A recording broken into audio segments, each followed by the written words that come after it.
Hi, and welcome to this week's Three Legs, Four Wheels F1 podcast. It's Paul here with Dan, Chris, Lee. we got it all in the right order. Yeah, we this did. Week. Yeah, this week we did. Yeah.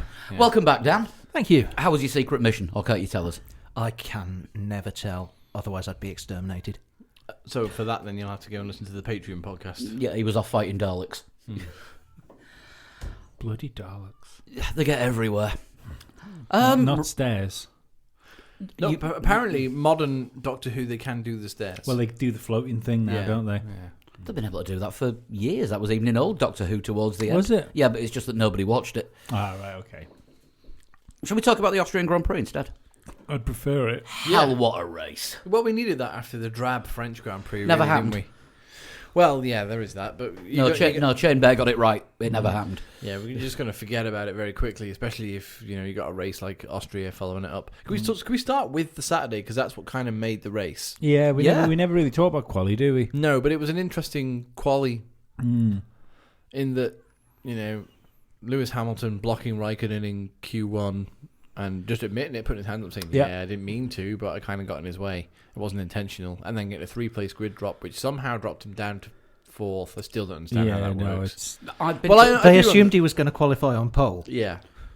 I do understand how it works. I just don't think the system is correct. I think No. this system is broken. I think the way that penalties are applied Is wrong. Is that should be another thing that we need to look at this. Well, they changed the way that the penalties are applied when McLaren were getting all the engine penalties and sort of 40, 50 places yeah, at and a they time. were starting in foreign countries. Yeah. So it used to be you got a penalty, you got moved down, and the penalties were assessed in the order that you were hit with them, and people were moved up instantly. Now, thanks to McLaren, they move everyone down at the same time, and then once everyone's been moved down, they then close the grid up.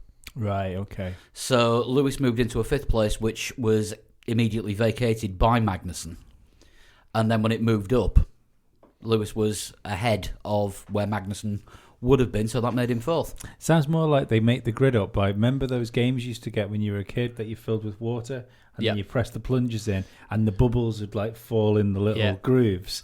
Yeah. That feels like that's I how they do prefer- the That was penalties. my NES, that was. Yeah. I prefer Paul's explanation on Twitter as to how they worked out the grid. Which was? Number Wang. Yes. Ah, right, yes. That's Number Wang. Which was the Mexican podium, wasn't it, a few years ago as well? Oh, Number we'll Wang. rotate the board. Yeah. Yeah. So the right antidote for Formula One following what happened in France, but it did all start with the qualifying on Saturday, and all the penalties, and Vettel having that air leak as well, which put him starting 9th rather than because he couldn't obviously set a time in Q3. What a strange thing to happen. The thing is, knowing that Lewis Hamilton was likely to get a penalty, could Vettel capitalise? Could he bollocks? So his Ferrari literally blew. Yeah, literally blew. I mean, Vettel did get Hamilton. I felt sorry for him, really sorry. Oh, yeah, I did, because you want to see.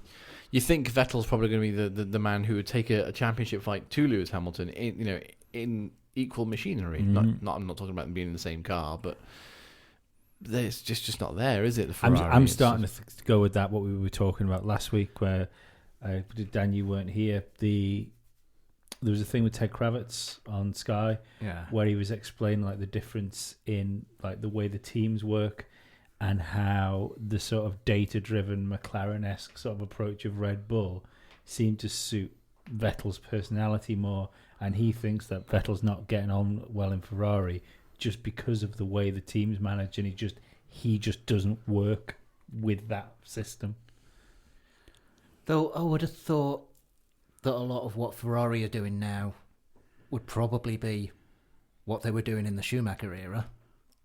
And I can't imagine Schumacher not using all of the data. I don't know. I think the people that are there. Don't forget, Ferrari went through this big change, didn't they? Where they decided that they were going to employ only Italians. Yeah, and they did do that for a while. That yeah. messed Ferrari up. Yeah. And I still think when you look at Bonotto being team principal, Arriva Bene before that, Dominicali before that, I still think there's a hangover from this trying to do everything in-house, almost like what Honda were doing when they came into Formula One in a way. Yeah. It's just trying to get everything done in-house where Ferrari have got the power where they should be just employing the best of the best. Exactly. Yeah. $2.4 billion in ad revenue Ferrari made last year. Good Lord. Yeah. That's across the board, though, not just in Formula One. No, in Formula One. Really? Do you know what the second highest earning team was? I only know the top two. It was an article I was reading before. Red Bull. McLaren, $1.2 billion. Well, Red Bull. Historic winners, historic past shit makes a lot of difference. And when you think of this as being last year, this is where people turn around and say about how Fernando Alonso is good value for a team because brands want to be associated with people like that. I'd imagine Mercedes was third. Red Bull in ad revenue would come sort of fairly low down because they do sell some advertising spots on the car, but the title sponsorship, it's them. Yeah, exactly. Yeah. But the it's all in-house money, isn't it? I suppose. But I'm sure for accounting purposes, the team class it as ad revenue. Yeah. But the top and bottom of it is that Ferrari had a real opportunity to lock out Mercedes from qualifying when Hamilton got a penalty, and they weren't able to capitalise fully, and it hurt them eventually in the race, which is where I suppose we should start at the back. Just saying though, do you think it's sort of pure dumb luck this time that Ferrari didn't capitalise? I mean, you don't often see teams getting pneumatic problems on the cars. It's pure dumb luck, but why is it always Ferrari? Yeah, so some teams, some drivers can take bad luck and make it not apply to them. Schumacher, anytime Schumacher had bad luck, he'd still win the race. Johnny Herbert, anytime he had bad luck, he'd be hit by a meteorite. But also, I think, because we'll obviously talk about this bit later on, but I think in the sort of aftermath of the action that we had on track, it's been forgotten that obviously Vettel's problem was just a problem, but Ferrari lost the race on Saturday with tyre choice. They chose the wrong strategy. The other way round, I think it would have been a different outcome of the race. Maybe. And when we talk about Vettel later on, Ferrari fucked Vettel. So with the double stop. Yeah, it's being forgotten that this is yet again a race that Ferrari lost. But yeah. Carry on. Should we start at the back and work forward towards the top teams? Yeah, start at the back, and again, Williams back to the back. Mm-hmm. What was it? Kubica 3 laps down. Yeah, but if we look at Williams as Williams A and Williams B, let's do that. Williams A is looking good. Williams A is moving forwards. Yeah, George Russell's going to score a point this year. Yeah, I know we're not talking about them yet, but what actually happened to Magnussen? How did Russell end up ahead of him? Magnussen was baking his tyres, I think. Magnussen had a pit stop, and then as he exited the pits, they went, "You've got a drive-through penalty, my friend." Yeah, no, but he did. I think he did 2 extra stops as well. Possibly. The Haas's were just baking their tyres. But let's not forget, George Russell started from the pit lane. Yeah.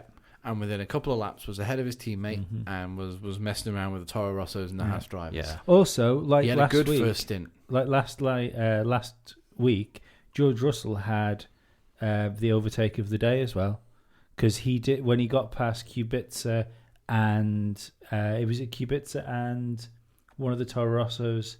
I'm going to say Albon. He did them both. Pass of the was that when I excitedly said pass of the season so far. In the did he did them both at the same time on the same corner? Way far back. Yeah. Looking at the data, George Russell's the average of his 10 fastest laps was 110.033. Mm-hmm. Kubica's was 111.192. Yeah, it's too slow. Yeah. Don't get me wrong, nothing against Bobby Kay, but he's not fast enough to be in Formula One. He had his chance, it's not worked out for him. I feel bad for him, but rumours are flying around now that Latifi's going to be in that seat. I think it should be. I think either by Belgium or possibly after that. I think they'll give Kubica till the summer break, and then there'll be a organised press thing where the Kubica is going to leave to pursue other opportunities. He's not closing the door on Formula One, but and Williams might take it on the chin to try and save some face as well by saying, "Oh, it's obviously with the problems the teams having, it's a very difficult situation for him to come into." Are you from the future? I think if they are going to get rid of him, it's going to be before the summer break, and it's going to be after Germany. Germany's the closest he's got to a home race. Hungary, I don't think they'll take him Germany's into closer the to next. Poland than Hungary. Yeah, both got borders, I think, haven't they? But even still, Yeah, I think they've got. He's had enough races to not warrant. He won't look at Germany as a home race. Do you know what I mean? does Dan have the calendar? Yes.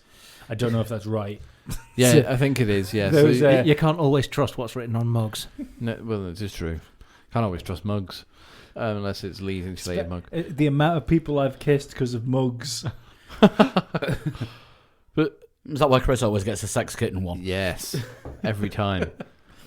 So Hungary is what's that? 2nd to 4th of August, and then it's the summer break. So we are literally looking at 3 weeks of 3-4 weeks of Robert Kubica possibly left in Formula One. They may turn around and say we're going to replace him with Latifi for 3 races, and then he'll come back, and then we'll see. I mean, it depends. The car's not competitive. It's not like Red Bull where they're losing points. No, but it's an attitude thing as well, though, isn't it? You know, Kubica's attitude is negative. Yeah, but he's also paying £1 million a race. Yeah, and George Russell's attitude is quite positive. You know, even though he doesn't have the best rate. He's not racing with Lando like he was last season. He's not, he's not fighting Hamilton and Leclerc at the front. He's fighting Robert Kubica, and if he's lucky, Kevin Magnussen. I'd be very interested. Yeah, I'd be very interested to know what Toto Wolff's saying to him, because that could be a big bearing on what his mood is.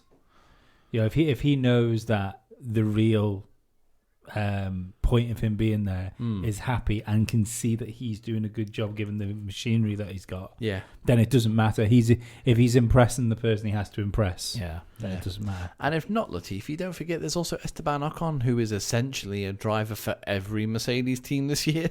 Yeah, he is their Sergei Sorokin. Yeah. But it's an interesting situation with Ocon. I don't think he's going to get the Mercedes drive. No, I wouldn't have thought so. I don't think there'll be a Mercedes driver at this moment. I saw a brilliant meme when what was it? When Bottas crashed in practice, and somebody put this picture up of these people climbing out of a cave, and someone put it up with, "Oh, here comes the 4 Ocon fans." Nice. The best one I saw was about the Bottas crash in practice was fake Ted Kravitz analysis of it. Yeah.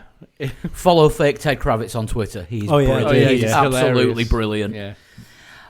Should we move on to Haas? Yeah. We don't have to move all that far forward to get to Haas. No, 16th and 19th, with Grosjean being the better of the two drivers.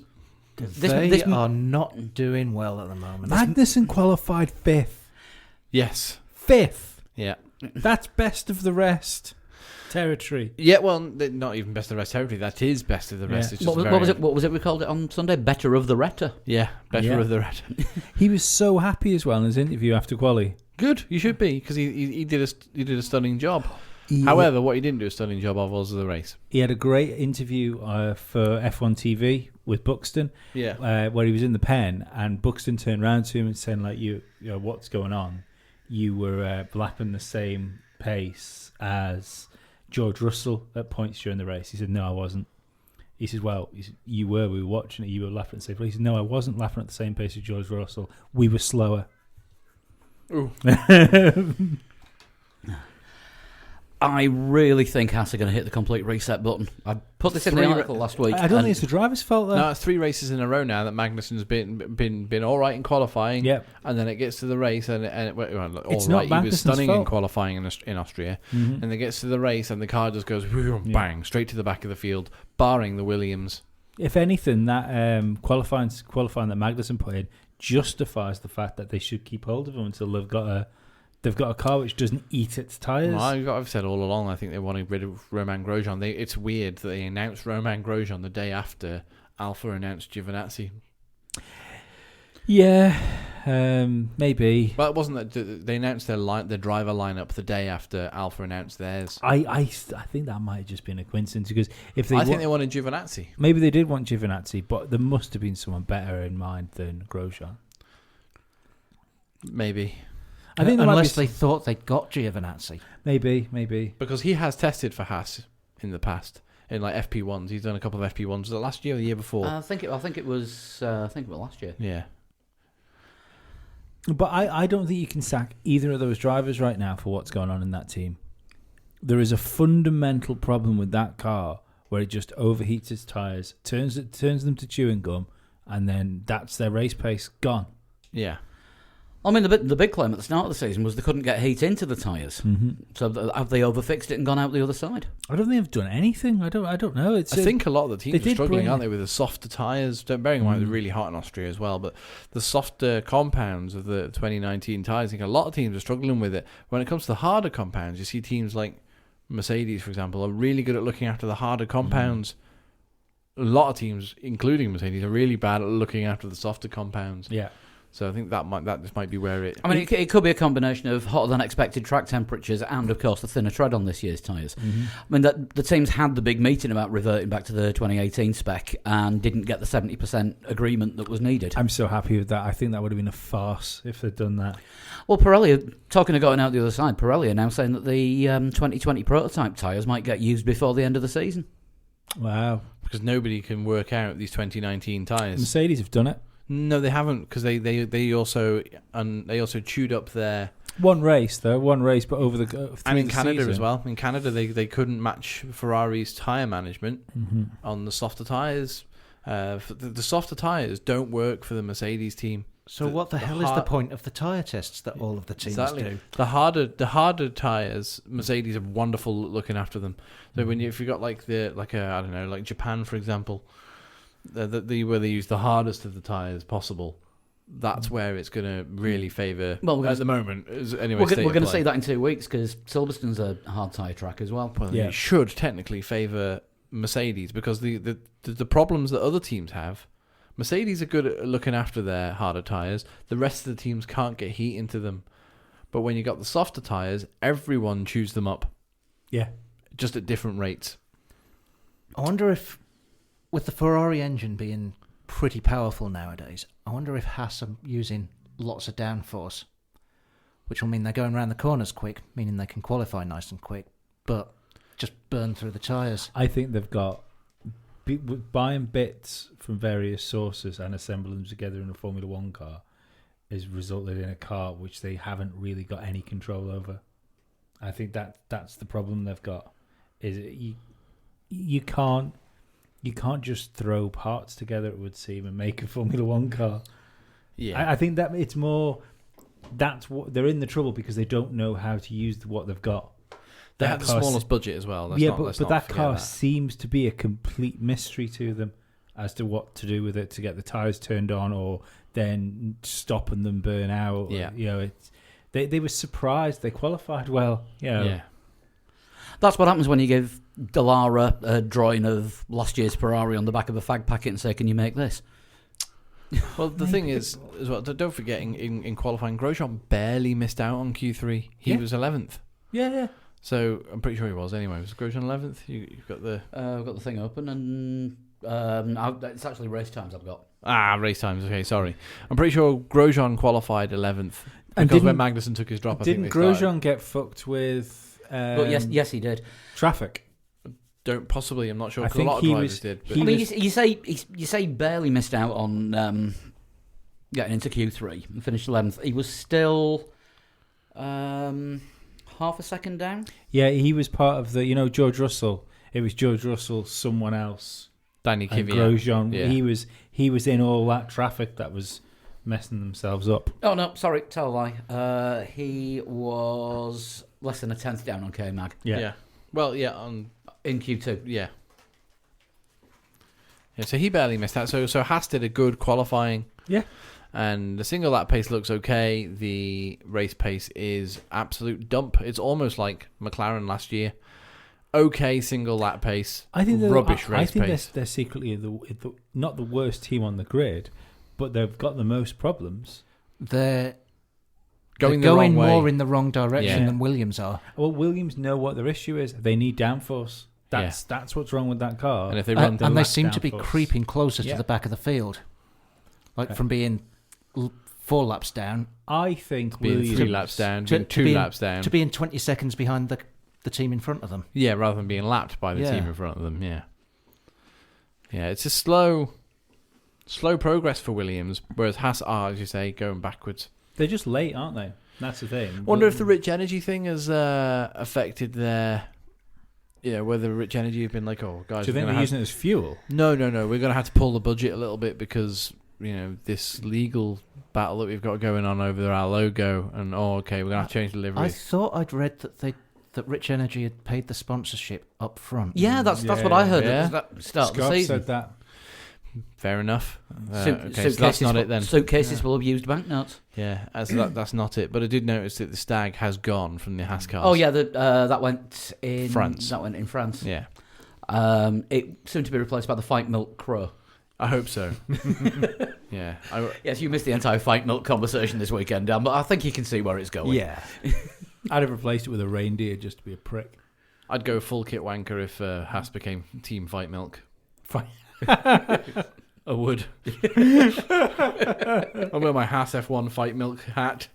I don't wear baseball caps. I wear one. Get the Alpha done out in the livery. Yeah, Fight Milk. Yeah, Alpha have already done their own cars out in the Sauber Alpha livery, so I'd just be copying them if I did that. Yeah. It'd be rubbish. Also, I've been waiting how long for Alpha to come out with t-shirts? You need a bloody mortgage to buy one. Ridiculous. Is it? Yeah, 68 quid for a t-shirt. I'm all right, Go thanks. fuck yourself. Yeah. Yeah, but it comes with a full parts and servicing warranty for 3 years. But don't wear it out in the rain. Yeah, stitching rusts. Yeah. Toro Rosso next. I live by the sea. I've got no chance. Anyway, Yeah, I did wonder why you bought an Alfa in the first place. But anyway, Toro Rosso. I think is Not about the best way very to describe good their for them. weekend. Another team that's going backwards, aren't they? Well, They- Albon is using the new Honda Power Unit. they've both taken penalties now, haven't they? Kvyat and Albon. Yeah, I mean, Honda are that planning ahead with the engine upgrades that they've already said that Albon will also take penalties in Belgium and Italy. Oh wow, okay, that's their consecutive races. Yes. Right. I think Toro Rosso is getting the pain from Red Bull doing so well. Maybe, because I mean, everyone's giving props to Honda for what was, we'll get to later on, their first race win for 13 years. Jenson Button being the last driver to win in a Honda. Was that his first race win as well? Hungaroring, yeah. But look at where the other Honda-powered cars finished. I think that's more percentage Max Verstappen and less Honda. No, I think lots of it's Red Bull. I think your I don't know. Can you results are skewed because of Gasly. I was going to say, can you take Gasly's finishing position as being No, it's down not, to a not weak indicative Honda of where the engine? car is. I think the problem was a little bit in front of the engine. Yeah, the driver. When you look at that race, that would have been a race that Daniel Ricciardo would have been really good for as well. Yeah. But yeah, I mean, Toro Rosso kind of anonymous really this weekend because neither of them did anything particularly spectacular. Well, Danny Kvyat probably won the award for funniest radio message of the qualifying. What the fuck was that? You don't expect to come up on a Williams going that slow right in front of you. That would have been a fucking plane crash. Oh yeah, because there were cars. As you were saying before, Lee, there were cars in front of him as well that were waiting to start their fast lap. I mean, it's just the nature of the end of one of the qualifying sessions when everyone's trying to get the last lap in and get the gap. Yeah.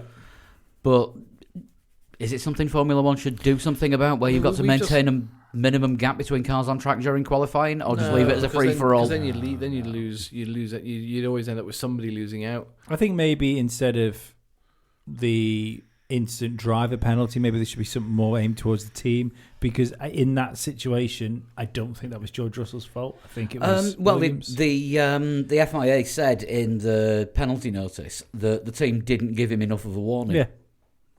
Yeah, I mean, it's a short track. You're going to have mistakes happen, but I mean, you can't have accidents happen, on things like that. So everybody has to be a bit more vigilant. You can't have accidents. That seems like something that might be tricky to enforce. No, but you can't. Do you know what? Imagine if that had happened. If a faster car had hit a slower car, like you just said, that would have been a horrific accident. Yeah. Much like could have been a career ender for somebody. Much like Billy Munger's accident in Donington a couple of years back. But we've just been talking about how poor Haas have been in recent races. Toro Rosso had a Haas between them. Grosjean finished between Albon and Kvyat. So, let's not be too sympathetic to Toro Rosso if we're going to pile lots of... No, at the start of the season, Umbraze. Kvyat was fighting with Gasly. Yeah. Now there's half a field in between them. Yeah, exactly. And I don't think that's Kvyat who's got worse. No, I don't think so either. I'm saying with Albon as well. Albon's been off the boil. There's something's going on with that car that's just not working at the minute. But otherwise, much like Russell at Williams, Albon looks okay. Yeah. I mean, he's looking like the third best rookie, isn't he? If you of the four, it's hard to tell. It's hard to tell because of George, to be perfectly honest. And he's against Danny Kvyat and Toro Rosso. So, yeah. Well, that is it. If Danny Kvyat isn't actually any better, then it doesn't look as good, does it? No, no, that's it. No, I think Toro Rosso would sort of generally let down by the car. Maybe we'll see a better performance when we move on to a chassis circuit, which I'm guessing we're getting in Germany in a couple of races' time. I wonder if you're starting to see this stage of the season where you'd be getting updates on the car. I wonder if you're starting to see the loss of James Key in Toro Rosso. Maybe, but the thing is as well, you staggered updates. Like Toro Rosso might not have brought an update for last 2 or 3 races. Like Spain might have been their last big update, and they might not be bringing one now until, I don't know, Germany or Belgium. Mm-hmm. Whereas Haas may not have brought a significant update and aren't looking to until Belgium because of the way they work. Do you know what I mean? Yeah. So, well, it'd be interesting to know how that works for them. The development race is something that's quite prominent. Mm.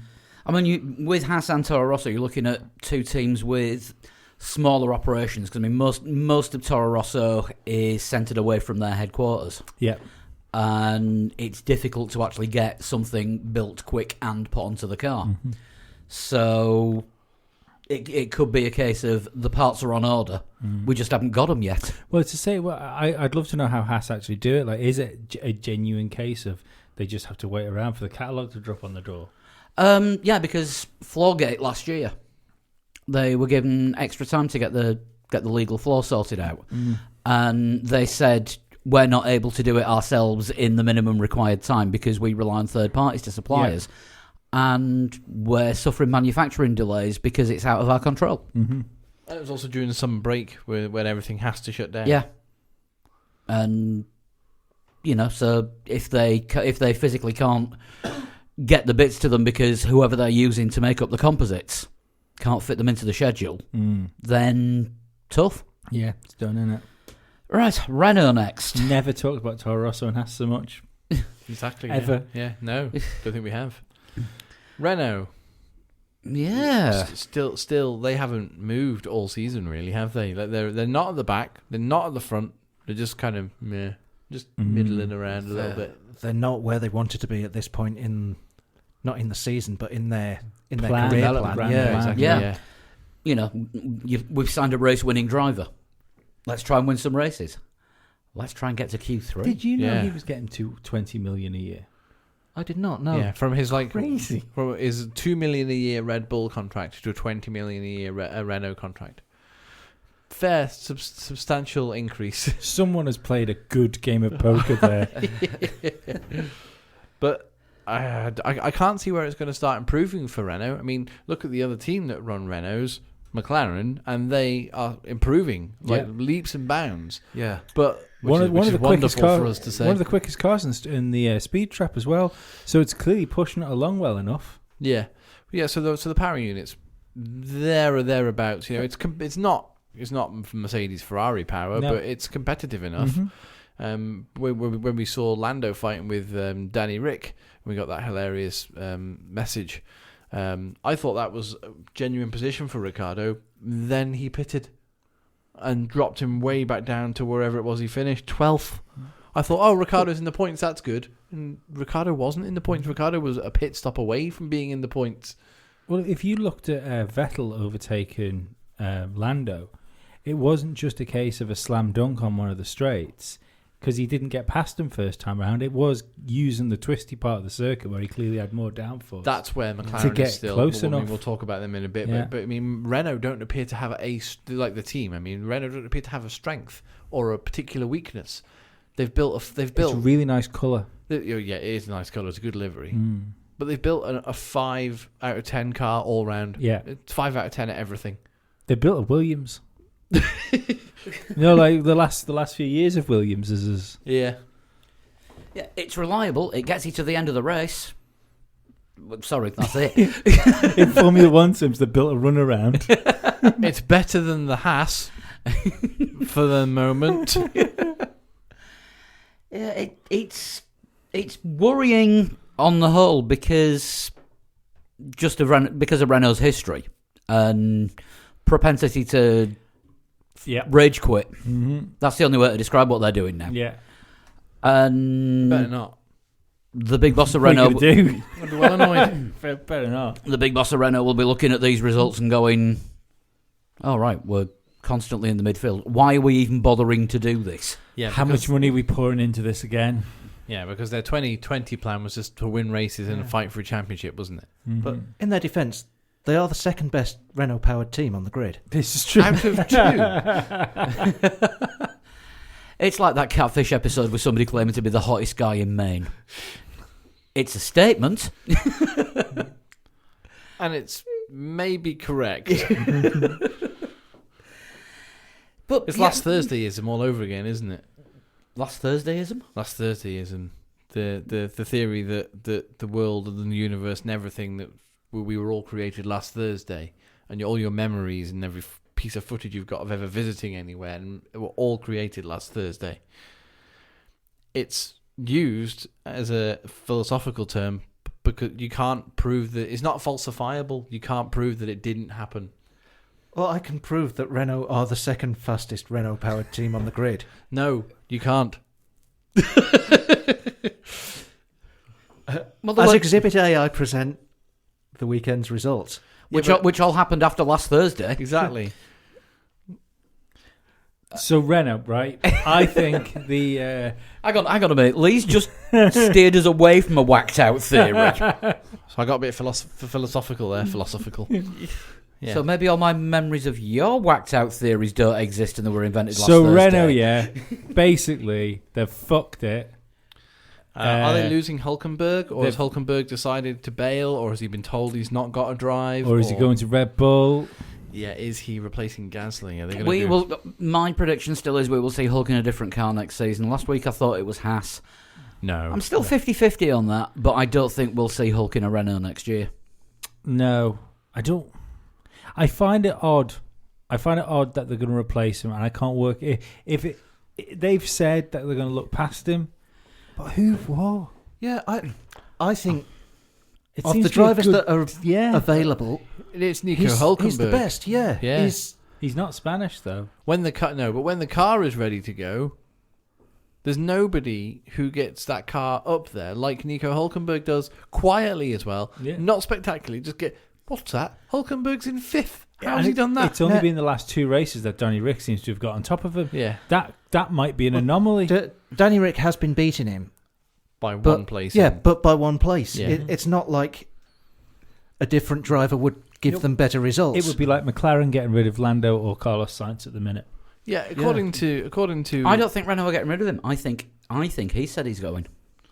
Well, according to Renault, both drivers are so similar in their style of driving that they get exactly the same feedback. Maybe that's what they don't want. Maybe they want 2 different lots of feedback. It's always looked at as a bonus, though, isn't it? When the 2 drivers want the similar same things. Yeah, but you would think so, and you think that would push the direction in their development. But maybe it's stifling it slightly. They need somebody who drives a bit more aggressively. Or maybe it's traditional French arrogance when, even though they've got two people at the same time telling them exactly the same thing's wrong, they're still going, no. I wonder whether they're complacent of how good Hülkenberg is. Won Le Mans. He's on his own. But didn't you say something like he only gets 500 grand a year? Was that the number we came out like with that, last yeah. week? But if Yeah, here you go. I suspect the contract negotiations have gone something along the lines of Hülkenberg says, You right, what? Danny Rick's getting 20 mil. Maybe I could have One? He does get quite a lot from personal sponsors, though. he's got a Schumacher's old sponsorship. The Decra sponsorship is bringing him in quite a lot. Yeah, I'm sure it is, but there's still you would still be in that team thinking they're paying him 20 million. Yeah. Yeah, and he's finishing one place above me. Yeah, I'm sure Danny Rick's sponsors bring a lot of money in for him as well, because he seems to be one of the perfect drivers to advertise on, doesn't he? But there are problems with Renault as well, and they're not moving forwards, but at the same time, they're not sliding backwards. Oh, bless you. Oh, dear. Bless you. Oh, dear. Excuse me. No, not you as well. What's going on? Stop it. It's airborne. The band. I got to love a bit of Airborne. Oh, dear. Yeah, that sounds a lot like AC/DC. While we're talking about Australians. I don't like AC/DC. No. You've no soul. Anyway, where are we next? Racing Point. Oh, look, Lance Stroll didn't get out of Q1 again. What can we start calling them? What's the point? Yeah. Someone's got to be in the middle, though, haven't they? Yeah. Yeah, I mean, you talk about a team that... We'll be very aren't- down on everyone tonight, aren't we? You're talking about a team that aren't at the front and aren't at the back. Yeah. Racing Point are just the average. Oh, they had a car either side of the two Renaults. Mm-hmm. Perez ahead, Stroll behind. Yeah. Are McLaren the only team that's doing well? No, Alpha are slowly improving as well. Slowly. But even Alpha have gone down from where they were at the beginning of the year. They were. Well, I don't know, because Joe Benazzi's now got his first point. No, but even so, like there's been a few races where they've been out in Q1. Yeah. They're not. We thought they were going to be higher up the grid. Yeah. It looked like they might be almost on Ferrari pace. But Alpha did okay in Austria, but I don't think they've done particularly well the rest of the no, year. France, they were rubbish in France, yeah. So I don't think you can say they're getting better. I think you can say they've had a good race. Perhaps, yeah. That's what I think it's basically a grid of disappointment from McLaren down. I don't know that... Yeah, I mean, Alpha... Oh, my God, we've just had the Heidfeld Grand Prix. Yeah. I don't want to get onto Alpha just yet, but Racing Point, I don't think I saw Perez or Stroll doing anything of significance at any point during the race. And what I will say is, I don't think it's necessarily, again, the driver's fault. Because Stroll, although, he's gone out in Q1, but he was only just behind Perez. I think there was one guy set between the two of them. And also remember, this is money problem Force India car. This isn't actually a Racing Point car. This is Force India. We've got no money. Are we going to be out of business next week? But I do wonder what effect having a Stroll involved in your team seems to have. Yeah, do you think Perez is developing the car one where he says, well, this is how it feels, so we need to do this, and Lance has gone, yeah, but I like it this way, and they've gone, let's do what Lance says. Maybe the guy that's pumping the money and is trying to micromanage things he doesn't know anything about. Because that never happens in real life. No. I mean, if you look at the qualifying performance, it was around about 0.04 of a second between the pair of them. Mm-hmm. That's quite close. Which is So they're not close. Not miles off, but still 16th and 17th. Yeah, they're both out in Q1, weren't they? Yeah, they were both... Which is common They for... were both close, but they were both slow at being close. But it's common for Stroll to be out in Q1 because qualifying is not a strong point. But he appears to do all right in the races. Yeah. But it's rare for Perez to go out in Q1. Mm.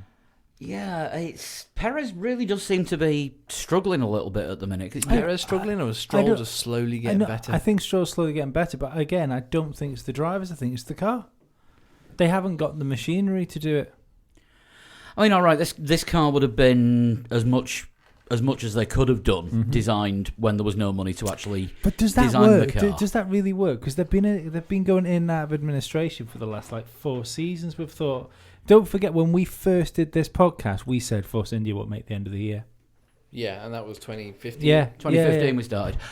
I mean, if we keep saying it every year, one year we're going to be right, and as it turned out, last year we were. Nearly. But the name went out of business. But do you know what I mean? I don't think necessarily we can blame this all on the off-track problems they had, because they've had off-track problems for a few years. They had off-track problems and still managed to build a completely new car, didn't they? If you remember, was it last year or the year before? Bought the B-Spec car. I just think they built a duff car. I wonder how much of this is not having Bob Fernley. Yes, that's interesting. Well, Otmar's taking control of the team now, hasn't he? Yeah, Otmar's taking control. Bob's gone. Clearly, Vijay Mallya is gone, but he hadn't had anything to do with the team for a while. He would just turn up and sit on the pit wall and look shit. At Silverstone, because that was the only race he could actually get to from his underground hidden bunker. We don't know if they've lost anyone else as well. You know, we don't know all the ins and outs of we know members. the headlines, but yeah. Oh, and you might get like the chief engineer. You know who the chief engineers are. But there might have been other staff they've lost to other teams. Yeah. McLaren went on a big hiring spree. I wonder if they hired Renault a couple did as well. Yeah. So who knows? It could be a case that the money problems that were hitting Force India last year just taking a little while to recover from, because even with the money issues, Force India, as they were still building a car good enough for best of the rest. Yeah. It's just not the case at the moment. They were fourth in the championship last year, weren't they? Fifth, it would have been. They would have been fifth with the Radar points. Yeah. They had all their points taken. Renault got the double Formula 1.5 championship because Hulk, fourth best team, and Hulk was seventh. You see, I think with them being in that battle, like I think I said this last year when we were doing the podcast, that was almost a championship fight for them, and this strikes me as a 2008 McLaren Ferrari situation where the two teams are going overdoing it. Threw that much into last year's car that they didn't have time to fully work on this year. Because they were still developing that car up until the end of last season. Yeah. But that's the thing is though, and we've seen this before back in the Force India days. They do get better later on in the season because they always seem to carry on development of this year's car later than a lot of teams do. But they've never been in this situation. Not this far back, not for a long time. I mean, don't forget, it took them God knows how long to get the first decent result, which would have been Fisichella in Belgium 2009. It was, Belgium 2009. I was there. We were watching it. We were watching it in the sea terminal, as we've said many times before. Then Fisichella went to Ferrari and promptly destroyed his Formula One career. Wasn't that Force India's first year in Formula One? No, it was their second. The first year they finished completely pointless. Mm-hmm. Yeah? Yeah, I'm going to have to do some Googling here, but I thought Force India's first year was 2009. I thought they were Spiker in 2007 and Midland in 2008. No, they were. You were a year too far forward. They started being Force India in 2008. Okay. Mm-hmm. Let's have a look. With Liuzzi and Karthikeyan?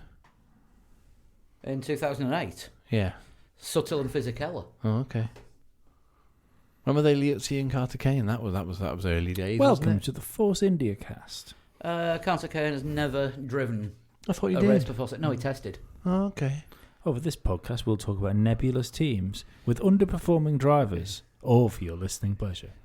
You watch Narain Karthikeyan, will be the total show. Carrying on about Racing Point. But anyway, Force India's first season, 0 points. So it took them till Belgium in the second season to actually score a point. Yeah, proving that they've always consistently been better the later on in the year, which could well happen this time. Right, Alpha. Yes.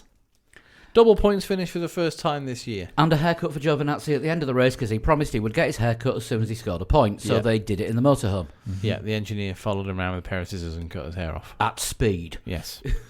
Which was actually quicker than a Williams. Yeah.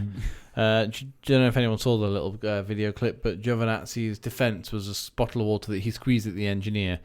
Didn't stop the engineer just came at him with scissors and cut his hair.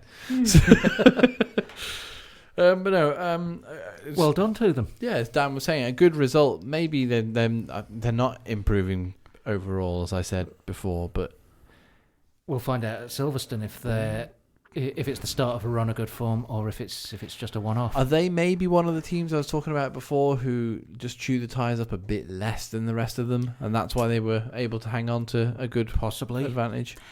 Well, the thing is, Kimi's usually good with tyres. And Kimi qualified brilliantly as well. Let's not forget that. Yeah. And he had one go at it as well because of Lewis holding him up. Mm.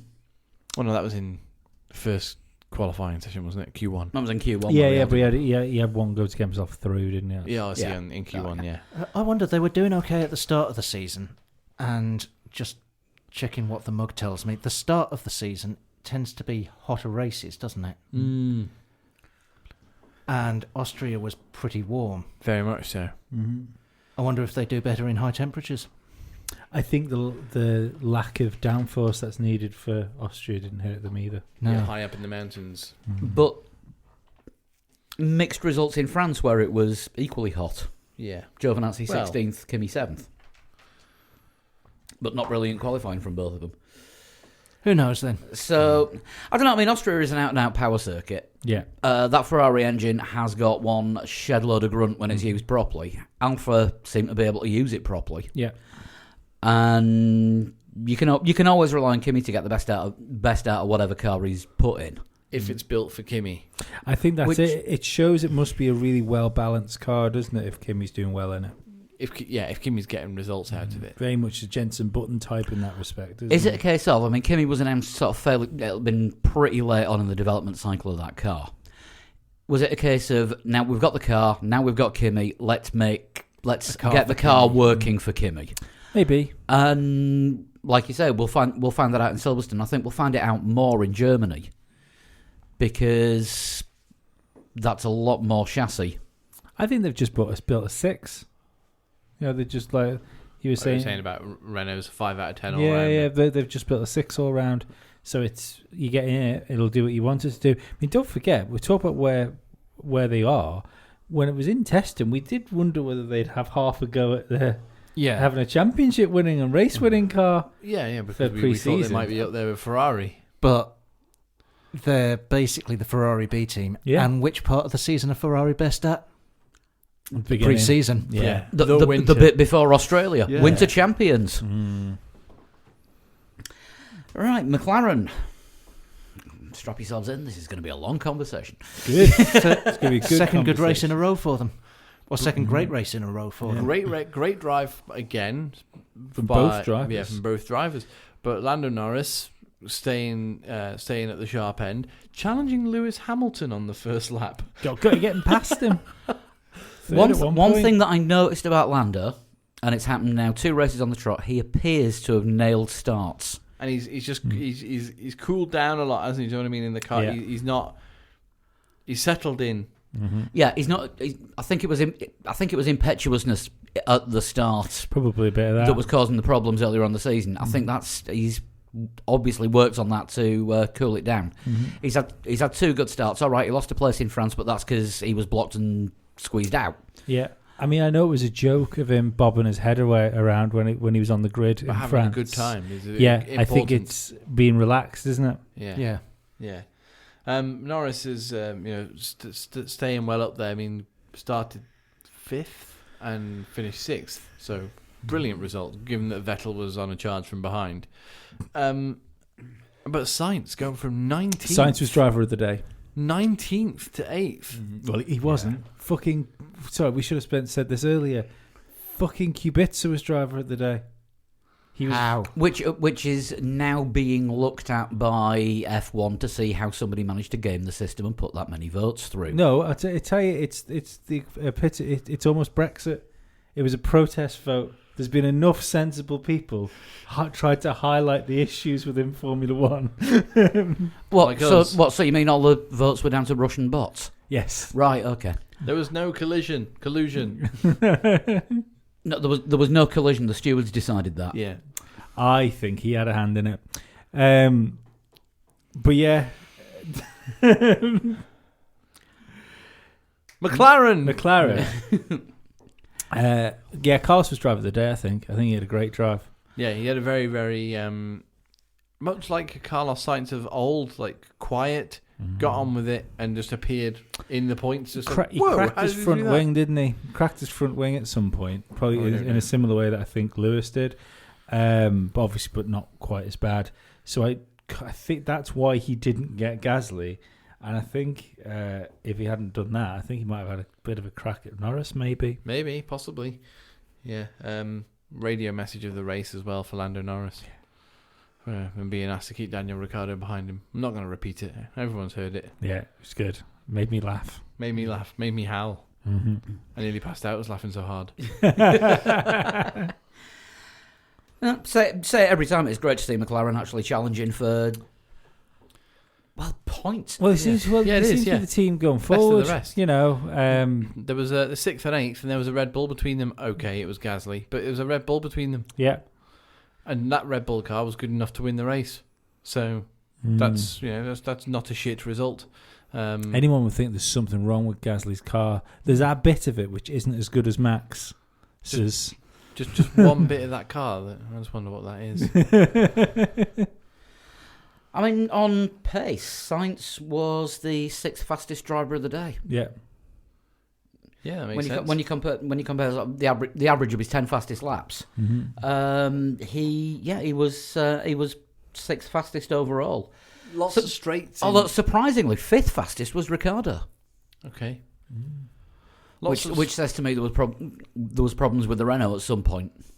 Or it's a case of if they're fucking their tyres up really quickly. It's the same as Magnussen. Magnussen finished behind George Russell, but his fastest lap was over a second faster than George Russell's fastest lap. Yeah, it doesn't matter if you do 10 fastest laps, 10 fast laps and 20 slow ones. Yeah. I mean, yeah.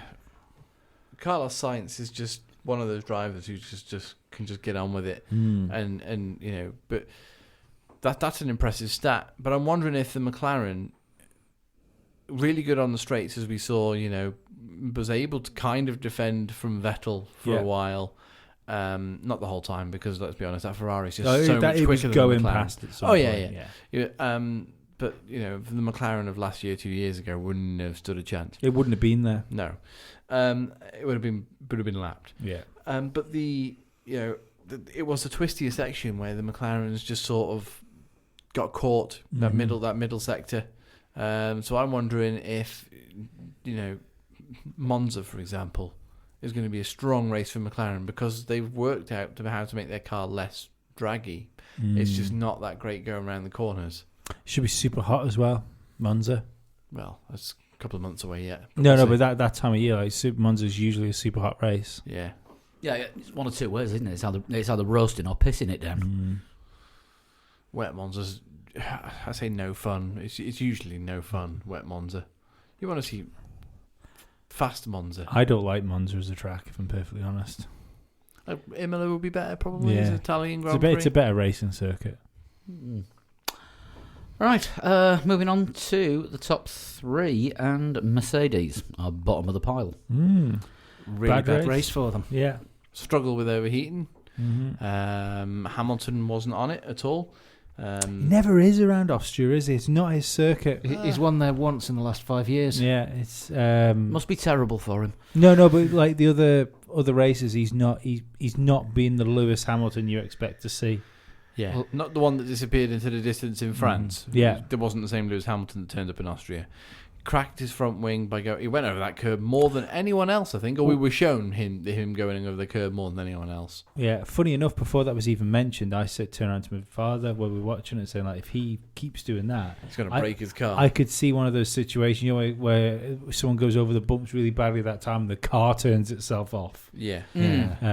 So yeah, it's they had a last year double retirement. Yeah, double retirement last year for Mercedes, which was just unheard of, essentially, isn't it?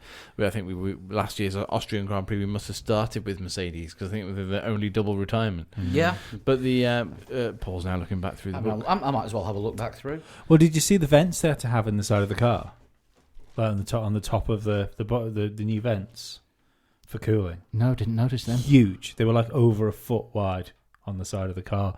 Toto Wolff said that they were absolutely on the limit of heat for their engine. Yeah, they were struggling with temperature, and I think they knew that because Bottas mentioned it before the race start on the grid walk. But if you've already got a draggy car that you've got to stick vents on to try and let some heat out, you could see they were driving a compromised car. So I mean, realistically, I think if it wasn't for Lewis cracking his wing, I think he'd have been third.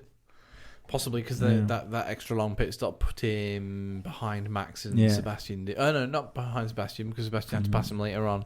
Oh yeah, episode 163 started with Mercedes. Yeah, 163. Yeah, Leclerc might have won the race as well because I think Lewis would have been more difficult and further up the road than Bottas for Max to get past. possibly. But I mean, Mercedes were like, "Oh, it wasn't our day." Got a driver on the podium. Yeah, exactly. You know what I Yeah, yeah. You're destroying both championships. Yeah, it's And the it was in terms of damage limitation. When you look at who won the race, who finished second, and that's okay. And who wasn't on the podium? Yeah. well, they're not actually fighting anyone. I mean, does anybody seriously believe that Bottas is going to take the championship to Lewis over the course of a season? No. It would have to be. It would have to have Yeah. an extreme summer break. Do you know what I mean? No, the type of break they'd need is like Schumacher's at Silverstone.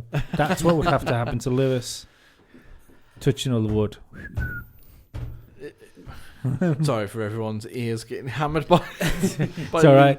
Lee touching wood. It's pretty good for the old bangy bangs. But the I'll be mixing this with the Derby this week then. but the Bottas would have to have a serious some sort of psychological hypnosis transformation. You would need 2 or 3 DNFs for Lewis and Bottas to become 2.0 again. Yeah, essentially. There was 3.0. There was no such thing as Bottas 2.0. He just had a reasonably good beginning to the season. Bottas is the same Bottas. It's Bottas 0.5 last week in France. Yeah. Not able to keep up with Hamilton when Hamilton's No. on his game. They had to roll back the drivers because of a security breach. We're going to do the top 2 together? Or... No, do Vettel first, And then the top 3. and then Gasly, Yeah. and then the other two. Yeah. So, Vettel, compromise qualifying. Yep. Not his fault again, just No. shit luck and just I don't know. What does Vettel have to do to get some good luck? He was quick before when he was in clean air as well during the race. I think he was the quickest person on the track too, wasn't he? I think he was lapping quicker than Leclerc at one point. I don't know, to be honest with you. I do know that when Sebastian put his new tyres on, Max Verstappen was on his old tyres, that Verstappen was still lapping faster than Vettel was on new tyres. Yeah. Yeah, on average pace, Vettel was second fastest behind Verstappen. Mhm. Yeah. But yeah, I mean, it was a rebuilt car as well. They broke the Parc Fermé rules by having to refit God knows how many different systems. At least it was all like for like, so he didn't get stuffed with an extra penalty just to add to everything that had gone wrong in Q3. But you watch interviews with him at the moment, and even before the car broke down on Saturday, he just looks like he wants totally dejected. he wants to be somewhere else that doesn't involve Formula One. Well, if that's the case, if Vettel takes a year out, I wouldn't mind betting that Hülkenberg sits in a Ferrari for a year or two. I don't think if Vettel takes a year out, I think he is. He's only 32. No, I think his reputation is too damaged. I think for to leave Formula One and come back, it seems weird because of what happened in McLaren, but I think right now Fernando Alonso probably has a better reputation as a Formula One driver than Sebastian Vettel. We said at the beginning of the year, didn't we, this is the year that makes or breaks Vettel, and at the moment it's breaking him. Yeah, I'll tell you what, I wouldn't mind the bet of. It was spoken about, wasn't it, this weekend, that there's a clause in Max Verstappen's contract that he apparently next year he can leave. This could be his last year if he wanted it to be. Next year's the end of his contract anyway. There were also stories that release clause was performance related, and he's now past the performance threshold where he can't leave. That's not what I heard, and apparently it came from Marco. That was Red Bull. Yeah, that was before the race, and then after the race, there were various people discussing that it was all down to a performance clause in the contract. Yeah, as well. I thought it was a team performance, though, whether they were capable of winning a championship. One race win does not a championship make. It was a certain amount of points, and I think that apparently, from what I heard, that pushed him over the amount where. But then it wouldn't have been a thing. Or it ups the buyout value. No, but it wouldn't have been a thing then because he's Max Verstappen was always going to score another 25 points this year. Yeah, but by this stage of the season, that's where the points value comes into it. But I think there's a massive chance to see we see Max Verstappen in a Mercedes or a Ferrari. Would you go to Ferrari? Not if I was Max, I wouldn't. I think Mercedes think that there's that whole Bottas would make in the team would probably fit Max really well. Unless Lewis has already said, "Listen, guys, one more year and I'm off." Maybe. I don't think it would matter, even if Lewis has got no plans to leave Formula One right now. He's still one of the older drivers now. Max Verstappen's very young, and if you're a team like Mercedes looking forward, you've got to look past Lewis at this stage of Lewis's career.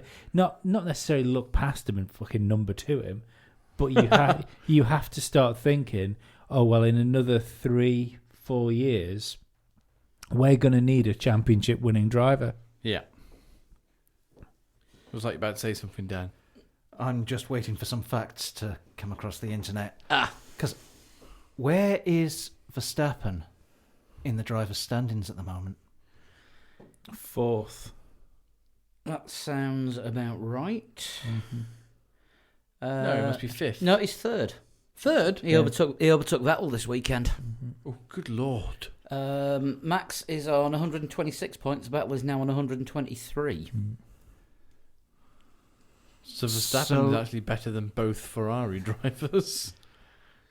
Yeah, so in terms of, is he a potential championship winner in the Red Bull? Yeah, they've only won one race. And maybe. Merck are far and away the better team.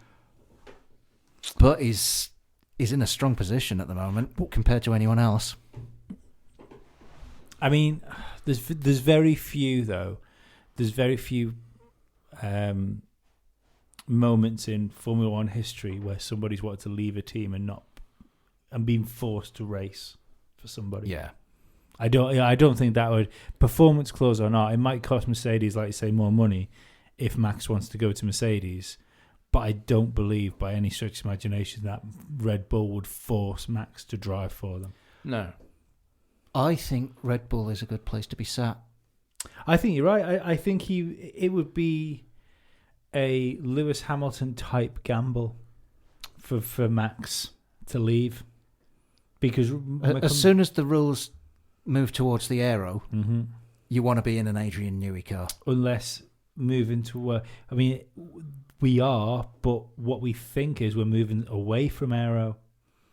So would that not have the opposite effect? Away from top end aero. Yeah, but would that not have the opposite of effect on a Newey maybe? And the other thing I'd argue as well is, I mean, everybody in every line of work, if you're the best at it, be it a sportsman or a designer or an artist, everyone peaks. Yeah. And this year's Red Bull is not the Red Bull we're used to seeing. Aero-wise, they don't have the best aero on the grid. No. Apparently, the clause, I'm quoting Fox Sports on this. Mm-hmm. Oh no, Which is it means it's wrong. They're the accurate part of Fox. What did Trump say? And this is also in the... I don't mind. Go. You don't. The Isle of Wight County Press. Defend this one, Chris. No thanks. The exit, Right-wing piece the of exit shit. clause. The exit clause is only in effect if Verstappen hadn't won a race by Hungary. Right. Okay. Seems like a strange exit clause. Show me a normal Formula One contract. No, but do you know what I mean? For me, it would be...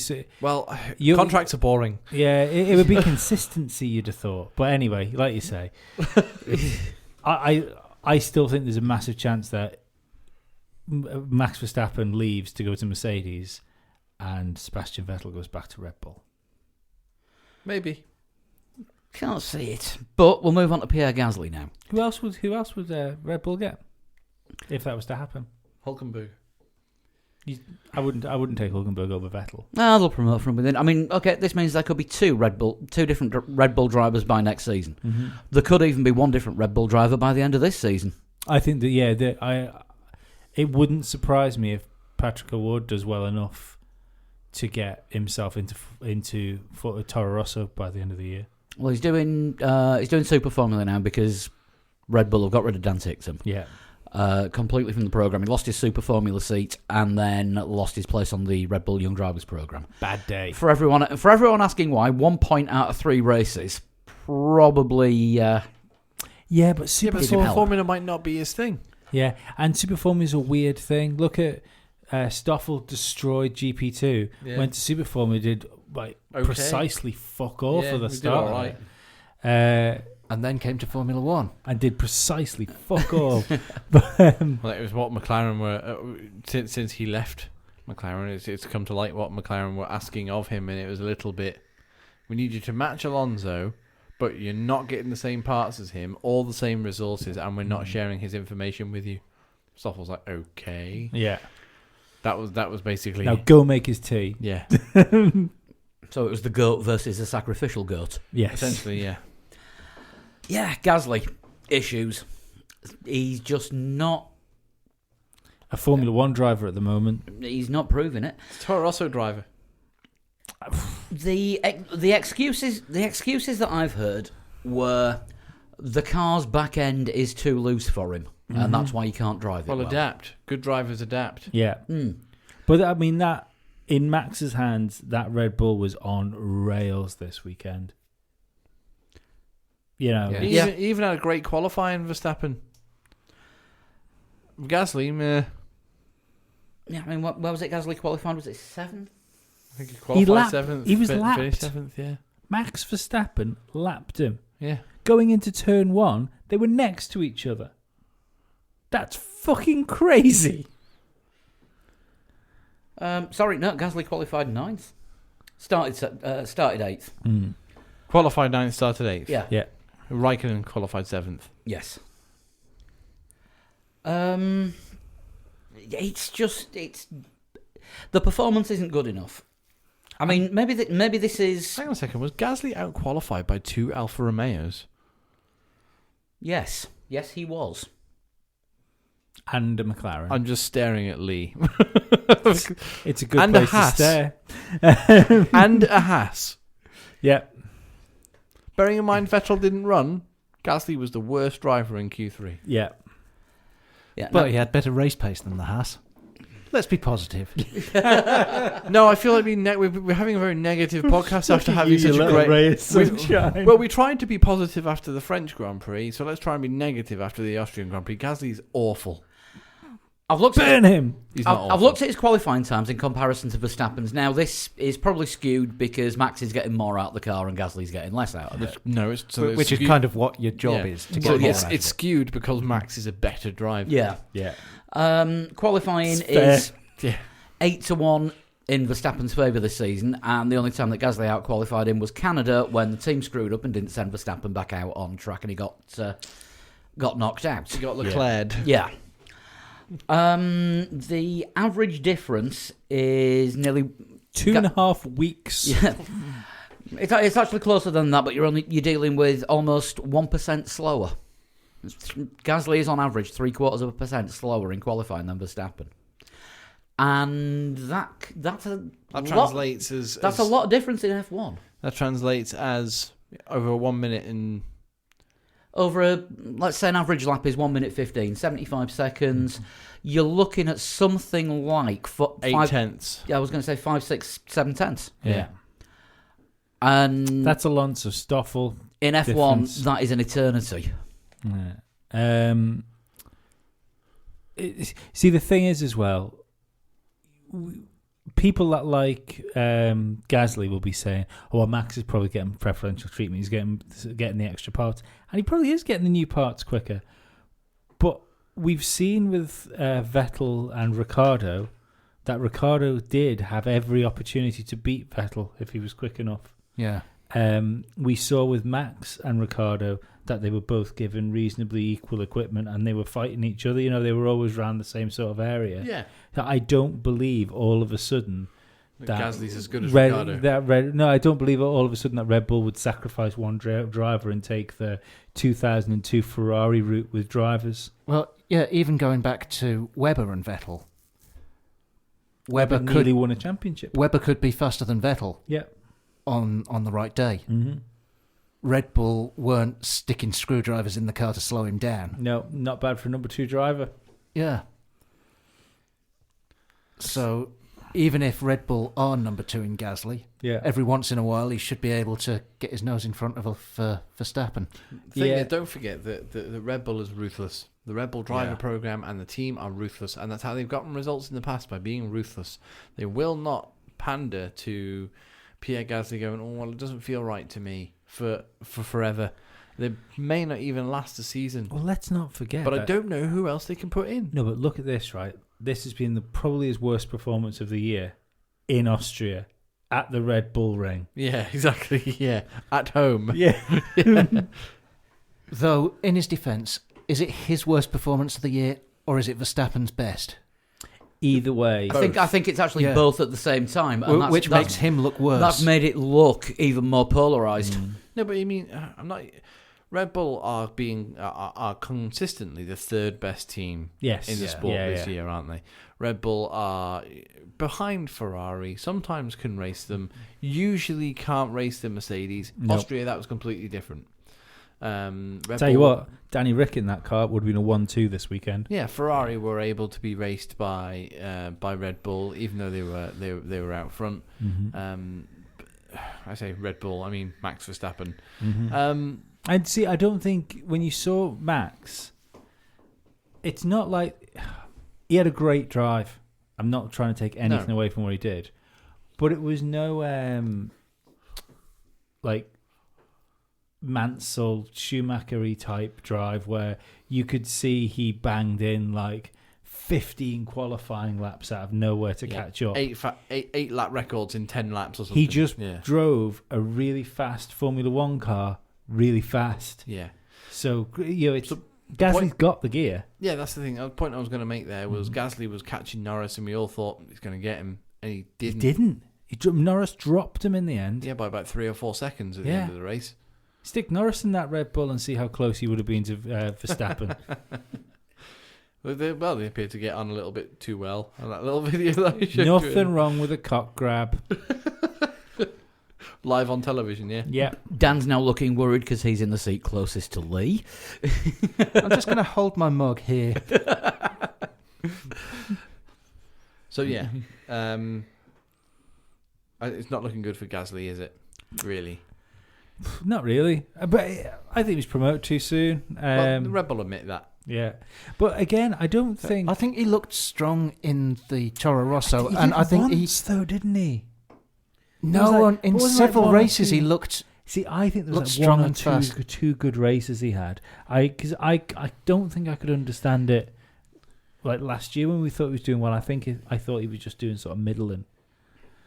And we said last year when they were putting drivers in the car, they've run out of drivers. It's Albon was brought back into the team. This is why I don't think Ticktum's Red Bull career might not be over yet, because they might go back to the factory and realise, oh shit, we've got no drivers. Yeah, exactly. But let's move forward from Gasly, and we just kind of spoke about Vettel as well, haven't we? So Leclerc and Verstappen, penalty or no penalty? Ooh, sorry, just quickly, because I said at the beginning, Ferrari fucked Vettel. That was completely. the first Ferrari mistake. We shouldn't gloss over this. No. Apparently they had a radio error, but so there's something happens when you're on the pit wall and you go box to the mechanics behind you.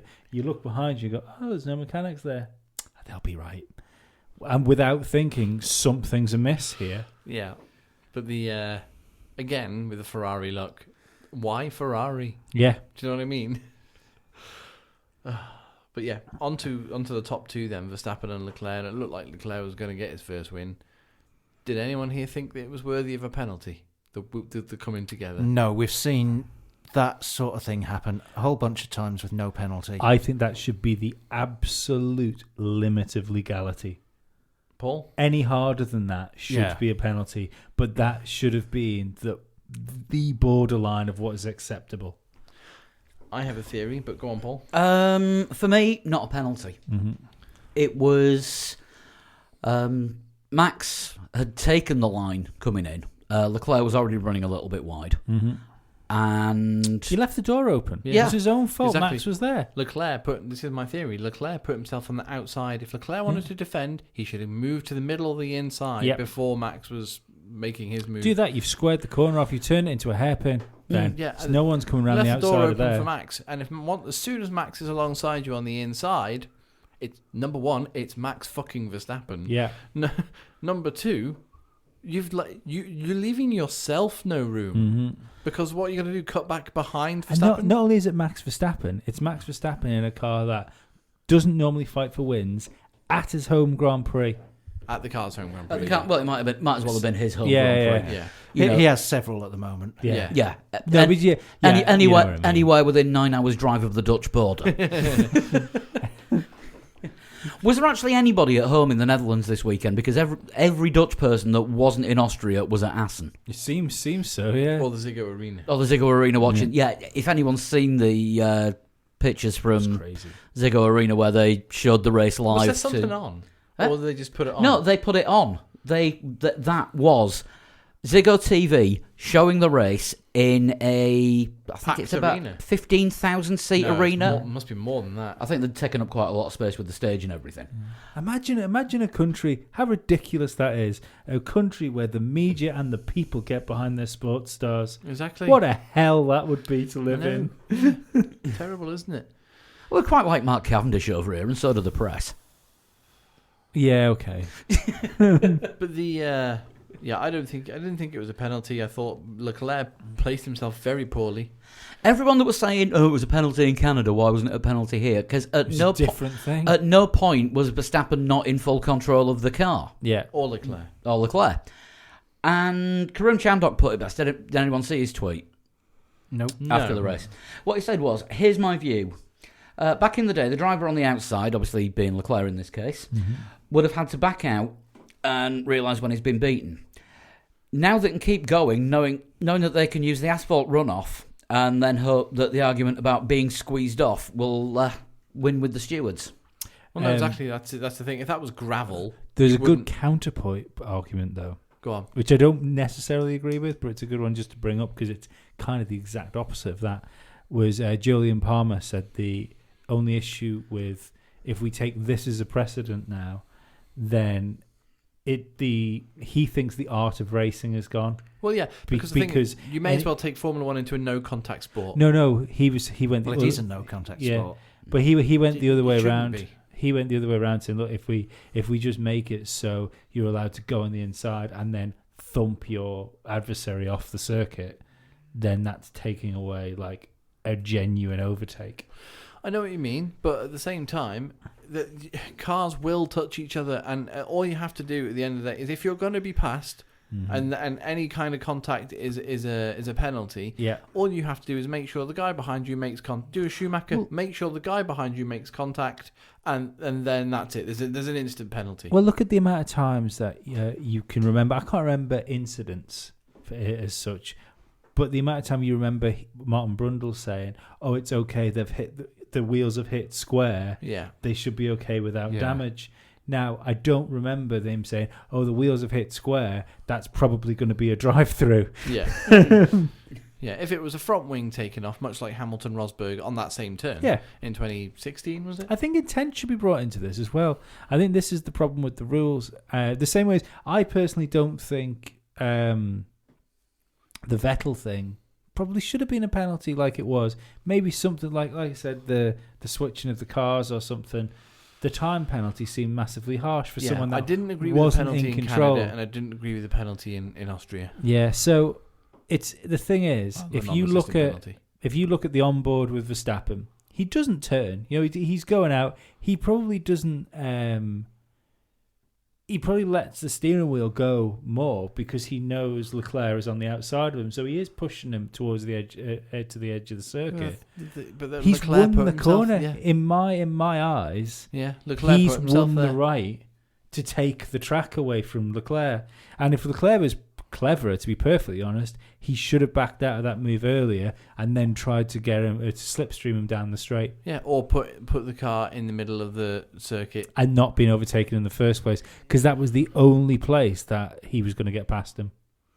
Maybe down into the following turn, but like you said, if Leclerc was clever, he sat behind him and But tried him down the down. Look the next at the amount of times someone tried to overtake there and it never worked out. They always had to do it on the outside and they always got run out of road, very similar to what happened to Leclerc. And about, I don't know, 10 meters down the road, Max Verstappen had a 1.5 lead over Leclerc. It was just like Leclerc didn't even have DRS to fight back for the Well, no, following because lap.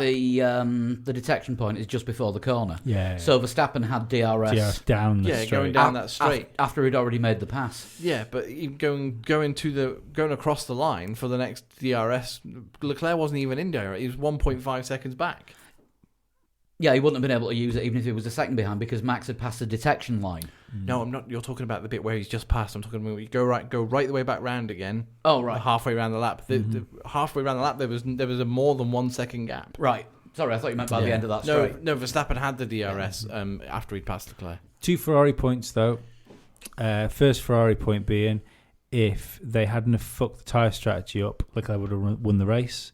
The reason he lost the race was because his tyres were going off and Max had nice. Well, they did roughly. It wasn't. It was the They were- softs to hards. Wasn't Yeah, it? yeah. I know what you mean.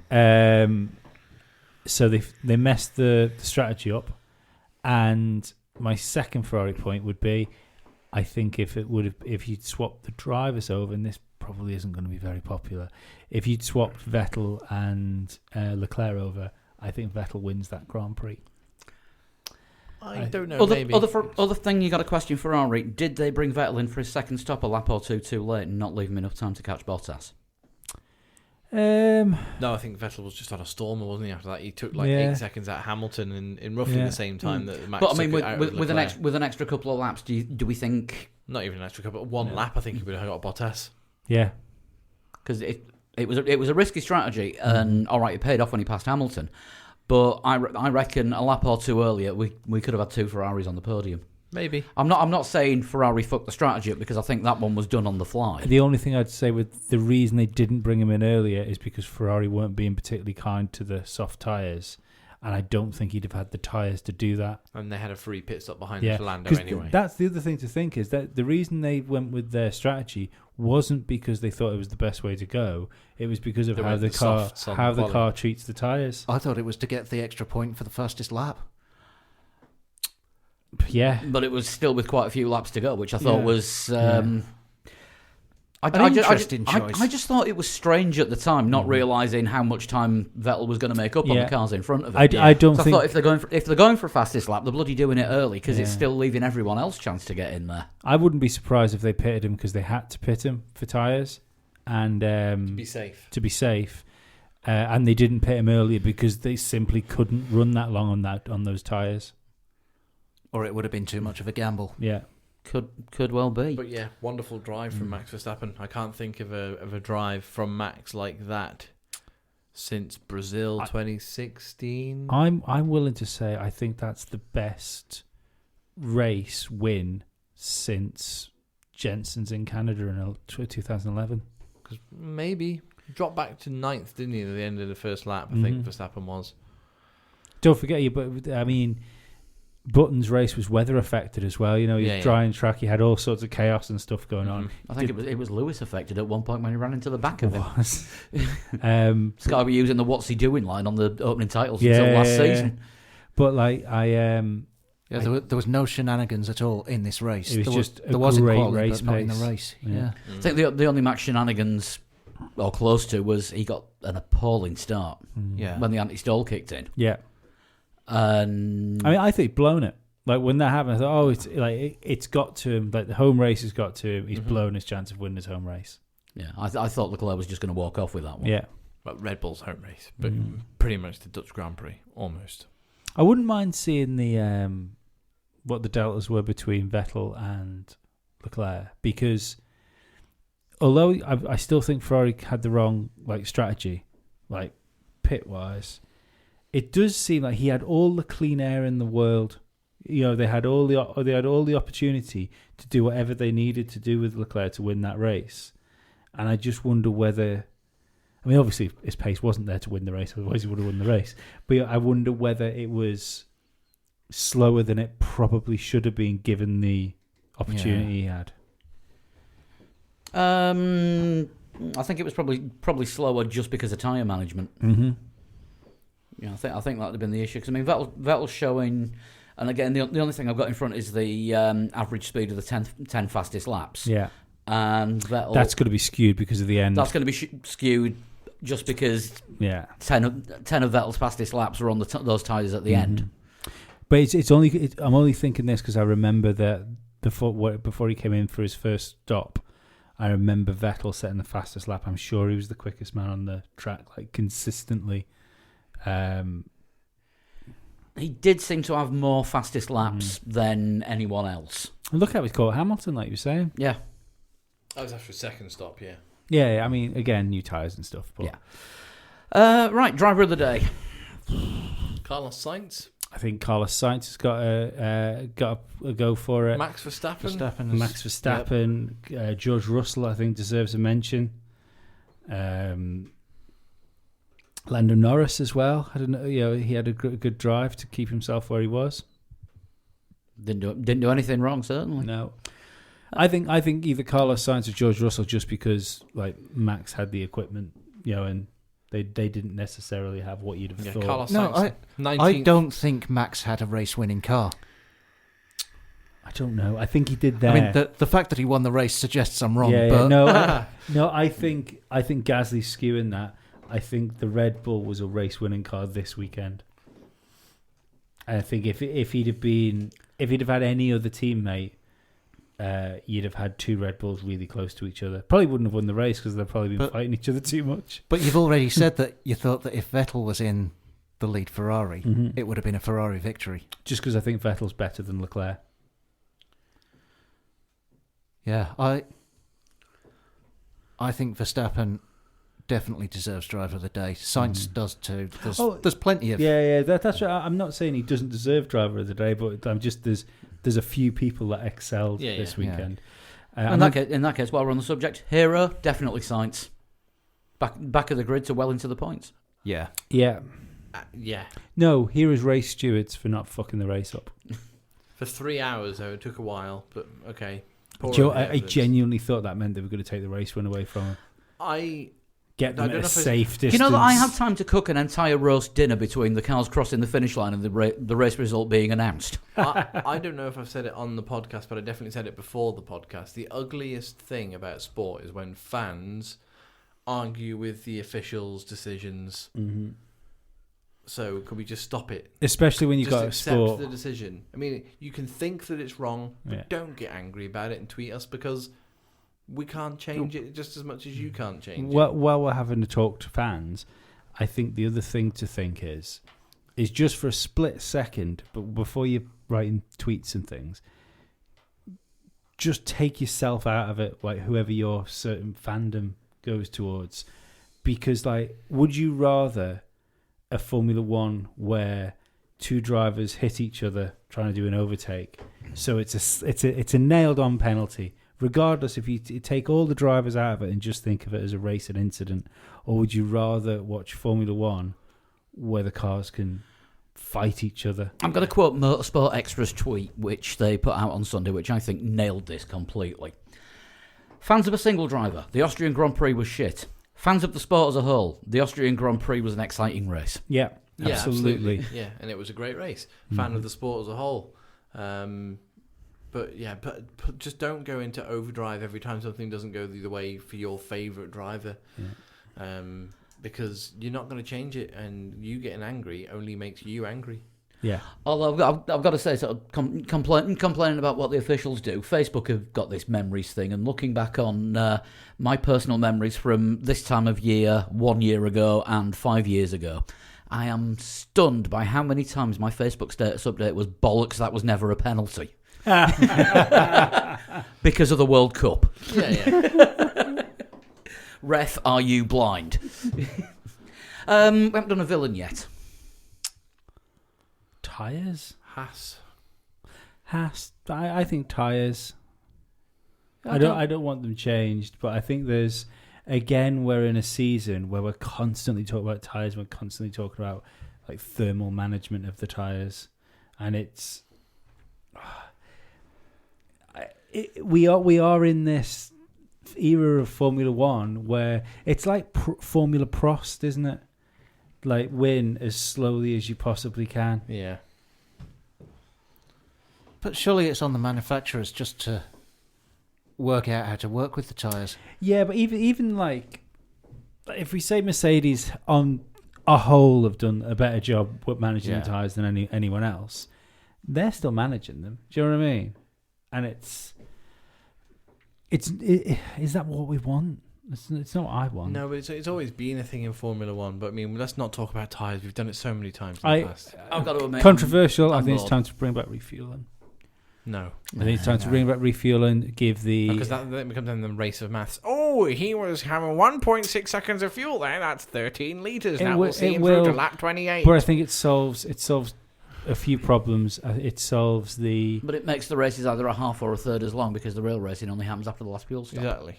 Maybe. I think that's fixed if you have a tight grid. Basically you have Indy 500 but on a shortened. No. But if you have cars that are close to each other, then you have to overtake each other and you can't. But if you bring back refueling, you've got Indy 500 where people are jockeying for position for the first two stints, and then the last stint they go for it.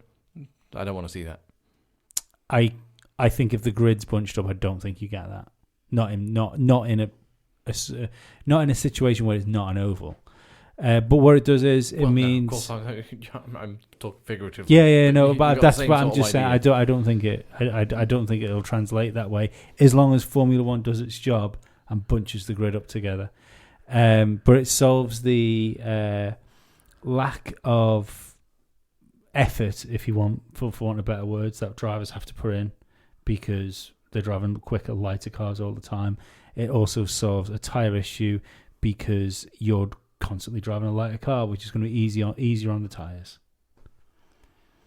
My memories of the refueling era were very few overtakes, and too much maths. The only overtakes were in the pit lane. I think that's because your main memories of the refueling era were through the Ferrari dominance era.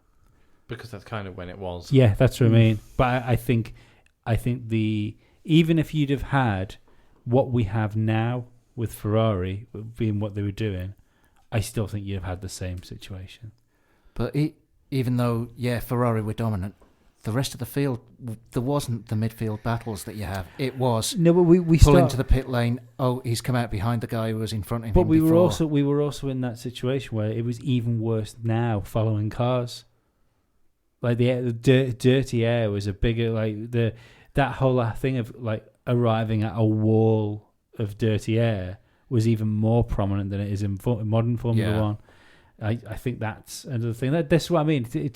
Refueling is fine if the cars are brought together. I think that's something Formula One should be looking at. Let's bring the cars together first. I'll see if everyone can do that in 2021/2. Also, I think they'll have to do that anyway if they want to move to hydrogen, because you're not going to want a car full of hydrogen from lap one. Probably not. They're a bit explodey, aren't they? Yeah.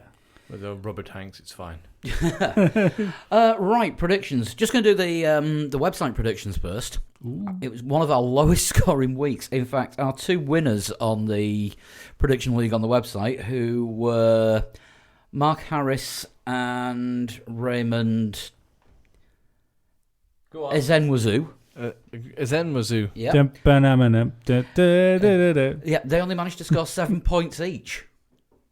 So a low score on one. I think I scored 2 points. I think if I'm lucky. Yeah. Right. Our predictions. Uh-oh. Yeah. Let me just say that shite. before I give the numbers, Lee, technically you won this week. Yes. You were the least shit. Yes. Doesn't matter. The people win that, as slowly as you can. the people that weren't here, Sean went for Hamilton, Vettel, and Leclerc, a point. James Sutty Corbett, supplier of quality biscuits, he went for Hamilton, Bottas, and Vettel.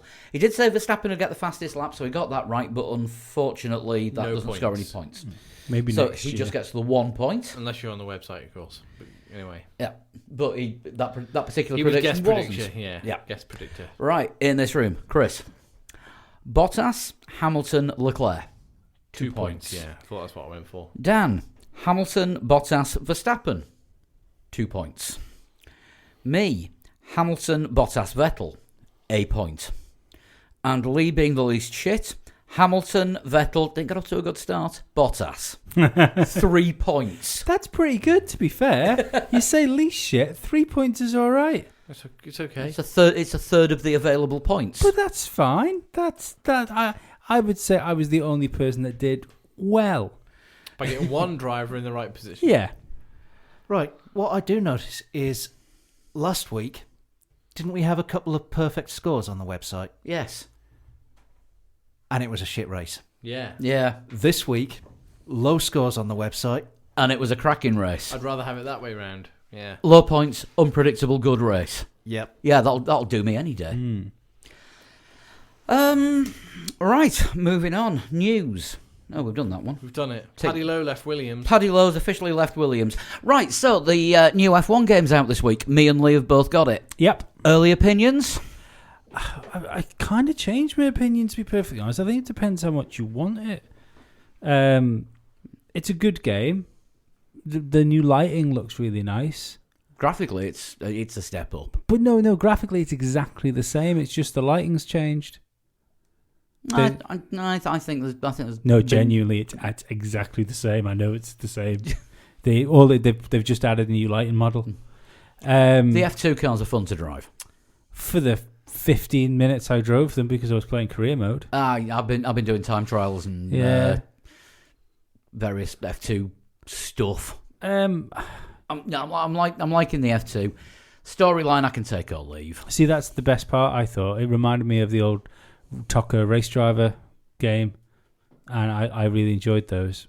I hope they really lean into that next year and give us a proper story mode. I think it's been received really well too. The story mode, like really, really well. Oh, I know I'm in a minority. Yeah. No, but I don't mean just to you. So I think what they've done is slid that in to this year's game just to test the water, and then they're going to go balls deep with it for the next one. But it is the same game. Like I think they've tweaked the points allowance and how your like rookie to veteran thing goes, but none of the stats matter. That's what annoys me. Like when you bargain for new contracts, it's just like what upgrades are going to come down. I think it would be nice if there was a benefit to becoming like number one driver, or a benefit to try and get a higher salary or something. I don't know how you'd work it in. The cars, I've heard loads of people saying they find the cars really understeery. I find them really grippy. Yeah, I think the cars seem a lot easier to drive. Yeah, it's definitely more open. What I still find impossible to do. They've taken the ballast out of the setups now. Yeah, I've been annoyed with this for every Codemasters game. To be perfectly honest, is it doesn't matter even if you're against your teammate. You seem to be down on straight line speed to everybody, to where people can just float past you for no apparent reason. I suppose that depends on the level, the difficulty level you got the AI set at. Yeah, but that's fine. But then that means that what I think's happening is Codemasters are artificially creating lap times by making the cars quicker in the straight bits. That's what I think's happening, because you just get murdered at times. I barely played F1 2018 because You wouldn't like this game. No, because I've same with 2017, 2018. I just does not feel like the car is connected to the road. Oh, you see, no, I feel I think that might be slightly better. Like I think there's a bit of weight about it. Just to play Project Cars. I think Project Cars I find twitchy. I've played both 2018 and 2019 today. Yeah. Because I was playing about in 2019 this morning, then I went back onto 2018 because I had to get the Formula Lead time. So I thought, couple more laps just for old time's sake. And the 2019 cars do feel more connected. More grippy. Yeah. You go where you point them, not just well, if there's a corner and they're kind of just drifting around it a bit. Yeah, there's more involved in controlling the car to get it round the corner. Yeah. It's the best version of the Formula 1 game so far, but that's not necessarily a glowing endorsement because it's only just better. Well, I look forward to seeing where the Formula Lead times are at when we do the results. Well, it's the last one on 2018, but in the meantime, I think we need to shunt. Before we go on, what I am looking forward to doing, because I did 6 seasons, I think, of last year's game, over the course of the career. Yeah. I am looking forward to seeing where the drivers move around, because apparently there's a driver market now. Yeah. So I'm looking forward to seeing how that works, because that's took them. I remember when there was a guy called Steve Hood, used to be the lead developer for Codemasters. I was speaking to him on Twitter about it, and I was saying, is there any way you could get a active driver market? And he said this was like 2014, I think it was. And he said we would love to get an active driver market in, but getting the teams to agree to it is impossible because they pay millions of dollars to have their licensed drivers. To have Fernando Alonso in a McLaren. Yeah. Yeah. Like I said last week, not been done since the days of micropros. Yeah. I find it strange that they've managed to get away with just launching 2 of the drivers out. Two of the real... 3. 3, because there's you. There, yeah. There's you as well as Weber and Butler. But that's what I find really weird. That's what disjointed about it, is you've got the 2 characters from the story, the beginning of the GP2 story in there, and then they joined Formula 1 and nothing. There's no continuing rivalry. Yeah, but there's no cutscenes or anything like there is at the beginning of the game. It's just, it feels like he's, when he says, "Oh, I've got a contract to sign," and then that's the last you see of the cunt. I want to know where you can get Lucas Weber merchandise. I'm sure it'll be somewhere. I'm sure it'll be there. Have Kimoa signed him yet? Maybe. Talking to Kimoa, Lando was wearing Dior sunglasses this weekend, not Kimoa ones. He might not be their poster boy anymore. Oh, right. Also, McLaren. Thank you to Sean for that bit of research. McLaren's guy was saying Fernando Alonso was the greatest driver of all time. What music was playing in the background of the garage when he said it? Something like, "Please don't go." Let's shunt it. This week's Total Shunt is brought to you by our Patreon podcast, which you can sign up for at patreon.com/3legs4wheels from as little as $1 a month. Get an extra show, and all the money goes towards... Well, we're back to full strength with microphones this week. You're keeping this podcast running because microphones, stands, computers, mixers, postage on sending the broken microphones back to get repaired when they actually do get around to repairing the right one and not the same one twice. I'm not sure any of that's true. Anyway, who has sent this week's shunt in, Lee? This was sent in by Bruno Lemos. One of the 2. Thank you, Bruno. That was the sound of my laptop closing, by the way, so you can't accuse me of anything. I'm sat in front of you. I don't need the sound. I can see. I was born. You're not the only person listening to this. But you were talking to me. I was born in 1966. Okay, so 53. 53? 53 this year. Around the age of... The World Cup. Gerhard Berger, maybe? Yeah, roughly. Yeah. If I've got it on that one, then I am quite happy. Then you are Sean Kelly. Yeah. Ready? Yeah. I entered in 105 races, but only started 96. I was just thinking that I think Berger might be older than that, you know. Right. I think he was definitely in more races than that. Well, back in the days when they were only doing 15 races a season. But he was around for quite a while. From about 83 to 97, so Yeah. 15 years. 15 years, 15 races a year. Roughly 150-ish. Many. Yeah. I was in Formula One until 1976. My maths is terrible. Go on, sorry, go on. But in the final season, I changed my name a little bit. I was in Formula One until 1976. Yes. Okay, so it's a thing.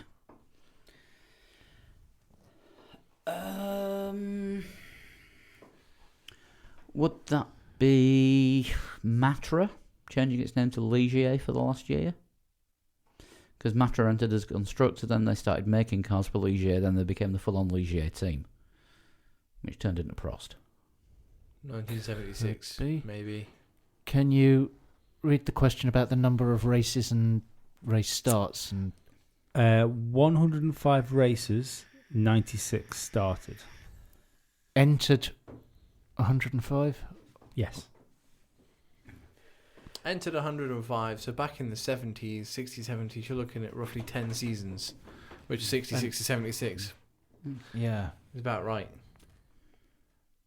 And if they became if they became Ligier at the end, then Matra would make sense, wouldn't it? Because would you have entered a whole season up front in those days? You didn't have to enter a whole season. You could just choose which races you wanted. That's why they brought the Concorde Agreement in originally, to guarantee that all cars would be racing.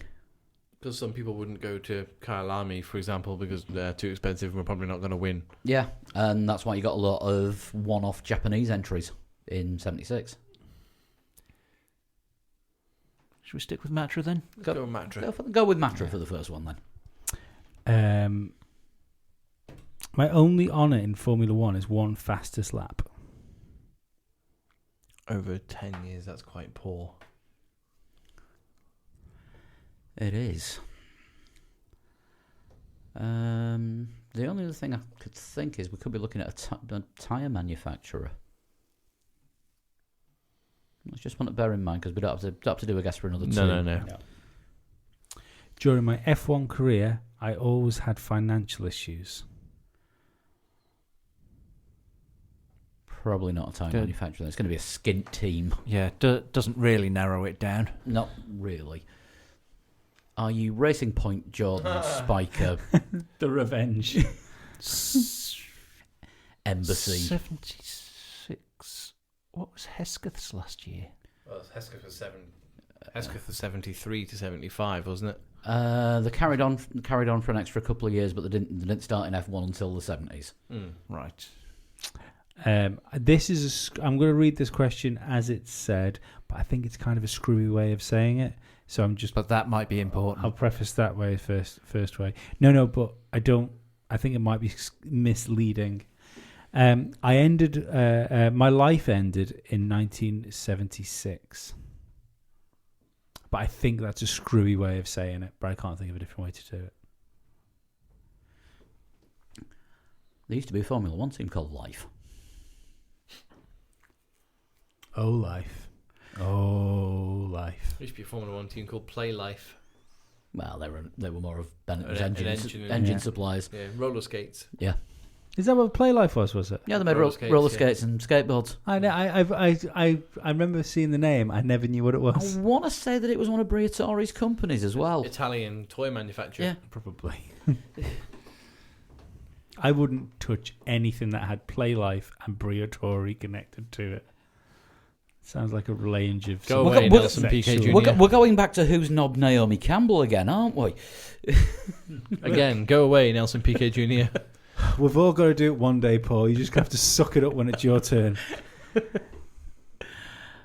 you need a guess on this one, or yes? Is that another... That was question 7. Right, so that should have been question 6, shouldn't it? No, that was 7. I was born in 1966. That's one. Oh no, sorry, I skipped one. I'll do that next. It's fine. Carry on. So, I missed one. I'll give you that now, and then it's a guess, isn't it? Yeah. My debut was in the 1969 Spanish Grand Prix. F1 debut.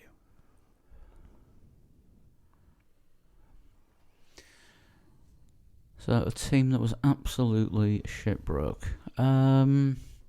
Was that German ATS team? Nothing to do with the tyre fitters. They were kicking round about that time until the mid-70s. This is the problem. I'm not very good with total shunts or Formula One in general from before I was born. Everything I know about the disadvantage. Everything I know about this era, I think I learnt mostly from Rush.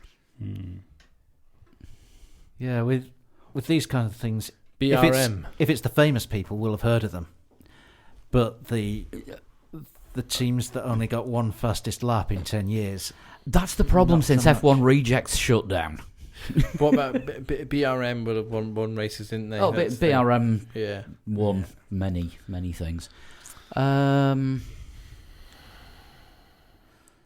Did you think about Niki Lauda when Eccleston was talking about Niki Lauda and said when he signed for it was BRM, wasn't it? That was Brabham. Sorry, when he signed for Brabham, that he was the first $1 million Formula One signing. Yeah. Carry on. Yeah. I thought it was interesting. And according to Bernie, he got his money's worth. Skint team from back then, Ralt. Never heard of that. Yeah, German team. Yeah.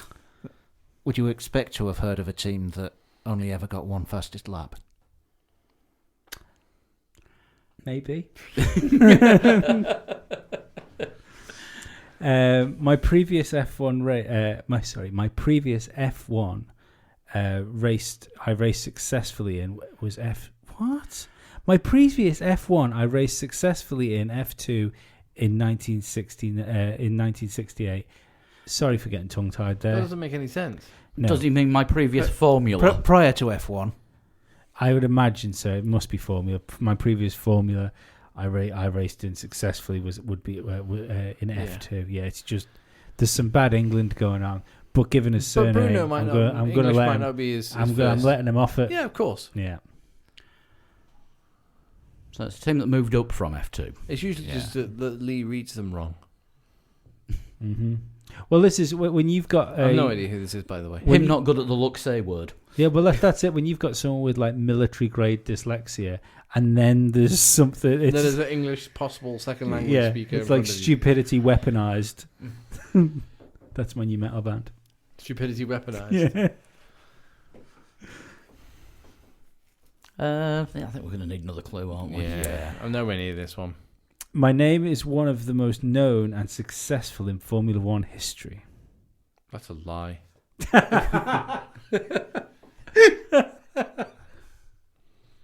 One fastest lap.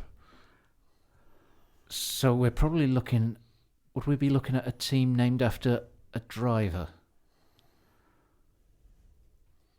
Yeah. So Hill, Embassy Hill Racing. Were they driving in F2 in 1968 when Graham Hill was winning his second world championship? Yeah, but how many F1 drivers in 1968 also took part in F2? Did Graham Hill start his own F2 team? To do F2? Yeah, while he was still doing F1. It's entirely possible. It's crazy the idea now, isn't it, of Formula One drivers doing F2? It's so alien. Yeah. I mean, that Jim Clark documentary. Mm-hmm. Documentary, the Jim Clark Grand Tour episode. Yeah. Where they went through all the cars he used in one season. Yeah, it's mental. Yeah, F1, F2, Mini, Tasman Series. British touring car. So, yeah. That would be a career for most drivers. I think there was a Ford Cortina rally car in there as well. Yeah. I think he may have driven the Ford Cortina Lotus Cortina in British touring cars. And that was all just in one season. Yeah. Yeah, I think we could be on for Graham Hill's racing team here. Would you like your last clue? And the Hill name, obviously... One of the most famous in F1. There's Graham, there's Damon, and Phil. Of course. Not a relation, but... Still got the same name. First one to win a world championship with the name Hill. You ready for your last clue? Yeah. Due to my famous financial problems, my founder was removed from management in 1976. Okay, well, Graham Hill wasn't removed. The team shut down when he died. So Right. When did Wolf Racing became? Was that Williams? Walter Wolf Racing became Williams. Yeah. Walter Wolf Racing became Williams. Well, or the other way around. Williams started entering Wolf cars, and then became Williams while Wolf Racing. When did Williams first enter a Formula One race? Because Williams shut down and then restarted again, remember? And was dogged by financial problems. Is it the original Williams Formula One team? You might be onto something here. Is there a Spaffer? No. I think that's the closest we've got. Because obviously Williams is known for being What Williams is now. Yeah. Well, rubbish. What Williams was. Yeah. World Championship winning. Blue and yellow cars that win things. Yeah. Well, we say dominant through the 90s, but they won as many World Championships in the 90s as McLaren did. So, Can I have a guess? is it worth a stab at that? The original Frank Williams Formula One team wasn't called Williams Grand Prix Engineering; it was called something else. And then it got shut down, and then a couple of years later, he came back with Williams Grand Prix Engineering. Yeah, I reckon that's the closest we've got. I'm happy with that. I am Frank Williams Racing Cars. Yes. Get in, Chris. Nice Brilliantly one. done. Normally, I'd be a stickler for the team name. Yeah, But in this situation, Yeah. I think that's good enough. I think so. The original Williams racing team. That was fantastic. Don't want to end it on penalties. No, because if you look at my Facebook feed, bollocks, that was never a penalty. Thank you very much, Bruno, for sending that one in. Thank you, Bruno. That was brilliant. How do you send in total shunts? Tweet me at a total shunt. That's simple enough. Mm-hmm. And then usually on a Monday, send another tweet as a reminder. Yep, you But can. do it as a direct message. Don't send it as a tweet. Direct message. I mean, you'd be sending a few tweets doing that anyway. But yeah, it's no one tweeted me today, so I just pulled a random one up. But yeah, if you tweet me on Monday to remind me of yours, then it might get picked easier and quicker. And if you haven't got Twitter, Email you. email 3legsfourwheels@gmail.com, which you can also get for any general emails. What was the one that's General email. Yes. Catching on. That was the one that stood out. Little bit of an extra mailbag. Had an email earlier today from Imbibo Ergo Sum earlier. Imbibo. I drink, Ergo Sum. therefore I am. Yeah. Who are those people?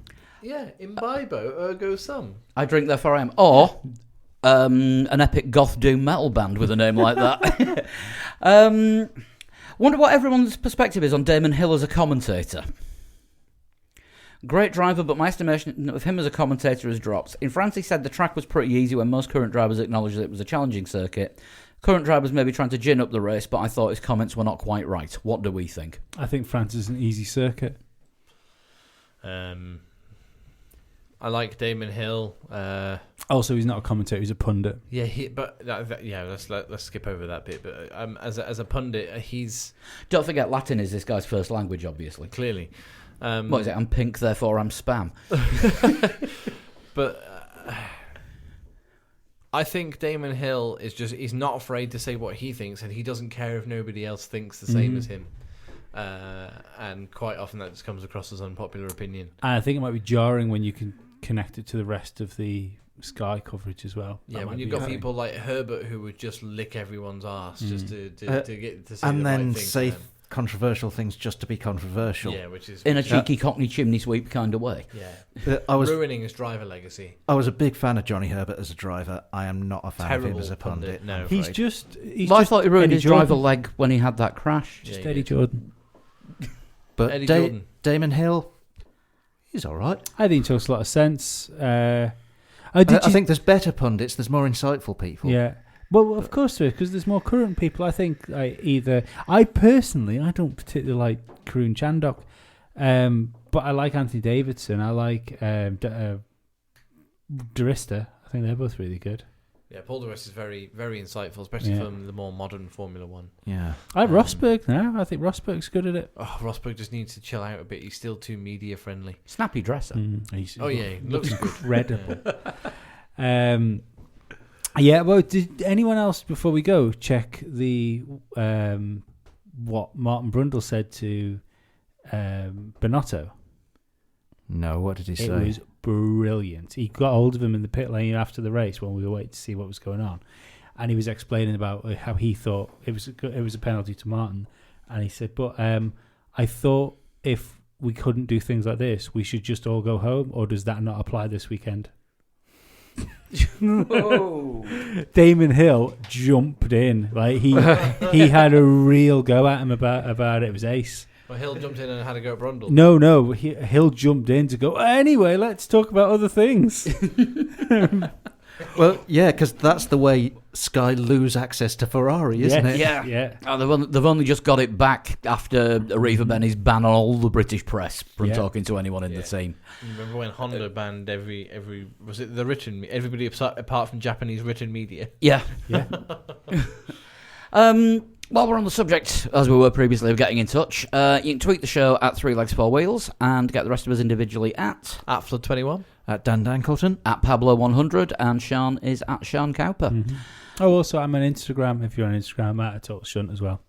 And we're 3 Legs 4 Wheels on Instagram too. Yeah. Right, one last thing this week, Formula Lee. Bit of a momentous one because it's the last 2018 one. Bye-bye. This was Austria in the wet in a Brawn. Normally, I would do the top 20. However, as a special tonight, I'm doing the top 21. Right. Because of who's in 21st position just outside the point. Anyone fancy taking a guess? Would it be Ed Esteban? It would be Ed Forsyth has come one place and 0.04 of a second outside the points again. But the top 20 time that you needed to get into this was 1:17.786, and in 20th was Wellington Moreau, 19th was Tyler Stevens, 18th Adam Smith, 17th Brooks de Geer, 16th Santerio Nasty, 15th was Ryan Lauderbach. I can see your reflection in the window, Chris. 14th was Ross Tuddenham, 13th Ian Walker, 12th Mike Camping, 11th Neil Krasinski. Top 10, James Nagle in 10th, Marcel Streak in 9th, Ken Lauderbach in 8th, 7th was Ricky Worrell, 6th Alberto Roldan, 5th was Pete Bull, and 4th was last week's winner Nathan Mazzolo. Top 3, with a time of 1:16.502, in 3rd place was Kyle Armstrong. 2nd place, 1:16.102, usual winner Chris Albee. That's two in a row he's lost now. And taking it this week with a time of 1:16.093, after sending me a tweet saying, "That's it, I'm spent. I have literally got nothing more on this track." You didn't need much more. Congratulations, Alessandro Popolani, for winning that one. Well done. Right, we are moving on to F1 2019 as of this race. 2-week challenge. Yep. It's going to be Silverstone. It's going to be in the dry. And because they're in the game this year, we're going to do it in a World Championship winning car. We are going to do it in the F2 ART. Nice, like it. Let's see how that one pans out. You have got 2 weeks, so that is 7 o'clock UK time on the 15th of July, the day after Silverstone. Get your entries in by screenshot an email to 3legs4wheels@gmail.com, send them direct message at 3legs4wheels on Twitter, or direct message on Facebook, or if you're on PS4 and you're not already a friend of mine, I'm Pabstar on there, and I can get everyone's times from there. Xbox has been having problems with the leaderboards recently, so if you're on Xbox, send your time in just to be on the safe side, because Lee might not be able to pick it up off the in-game leaderboards. Yeah, it's not having problems. It's just I'm not friends with everybody that's on it. That's a fair point. So, yeah. And I get to see your real name if you send it in by email or tweet. Yeah. I think that about does it for this week, doesn't it? I think so. We will be back next week. Something tells me we're going to have a lot of news to talk about between now and then, because there's always big things happening in the run-up to the British Grand Prix. Yeah, the stuff gets announced sometimes at British Grand Prix, doesn't it? Yeah, so. And it's our Silverstone preview show this time next week. Let's go, Paul. There's only 2 of us sat at the table. Fair enough. I am done. Thank you for listening. See you next week. Bye-bye. Bye.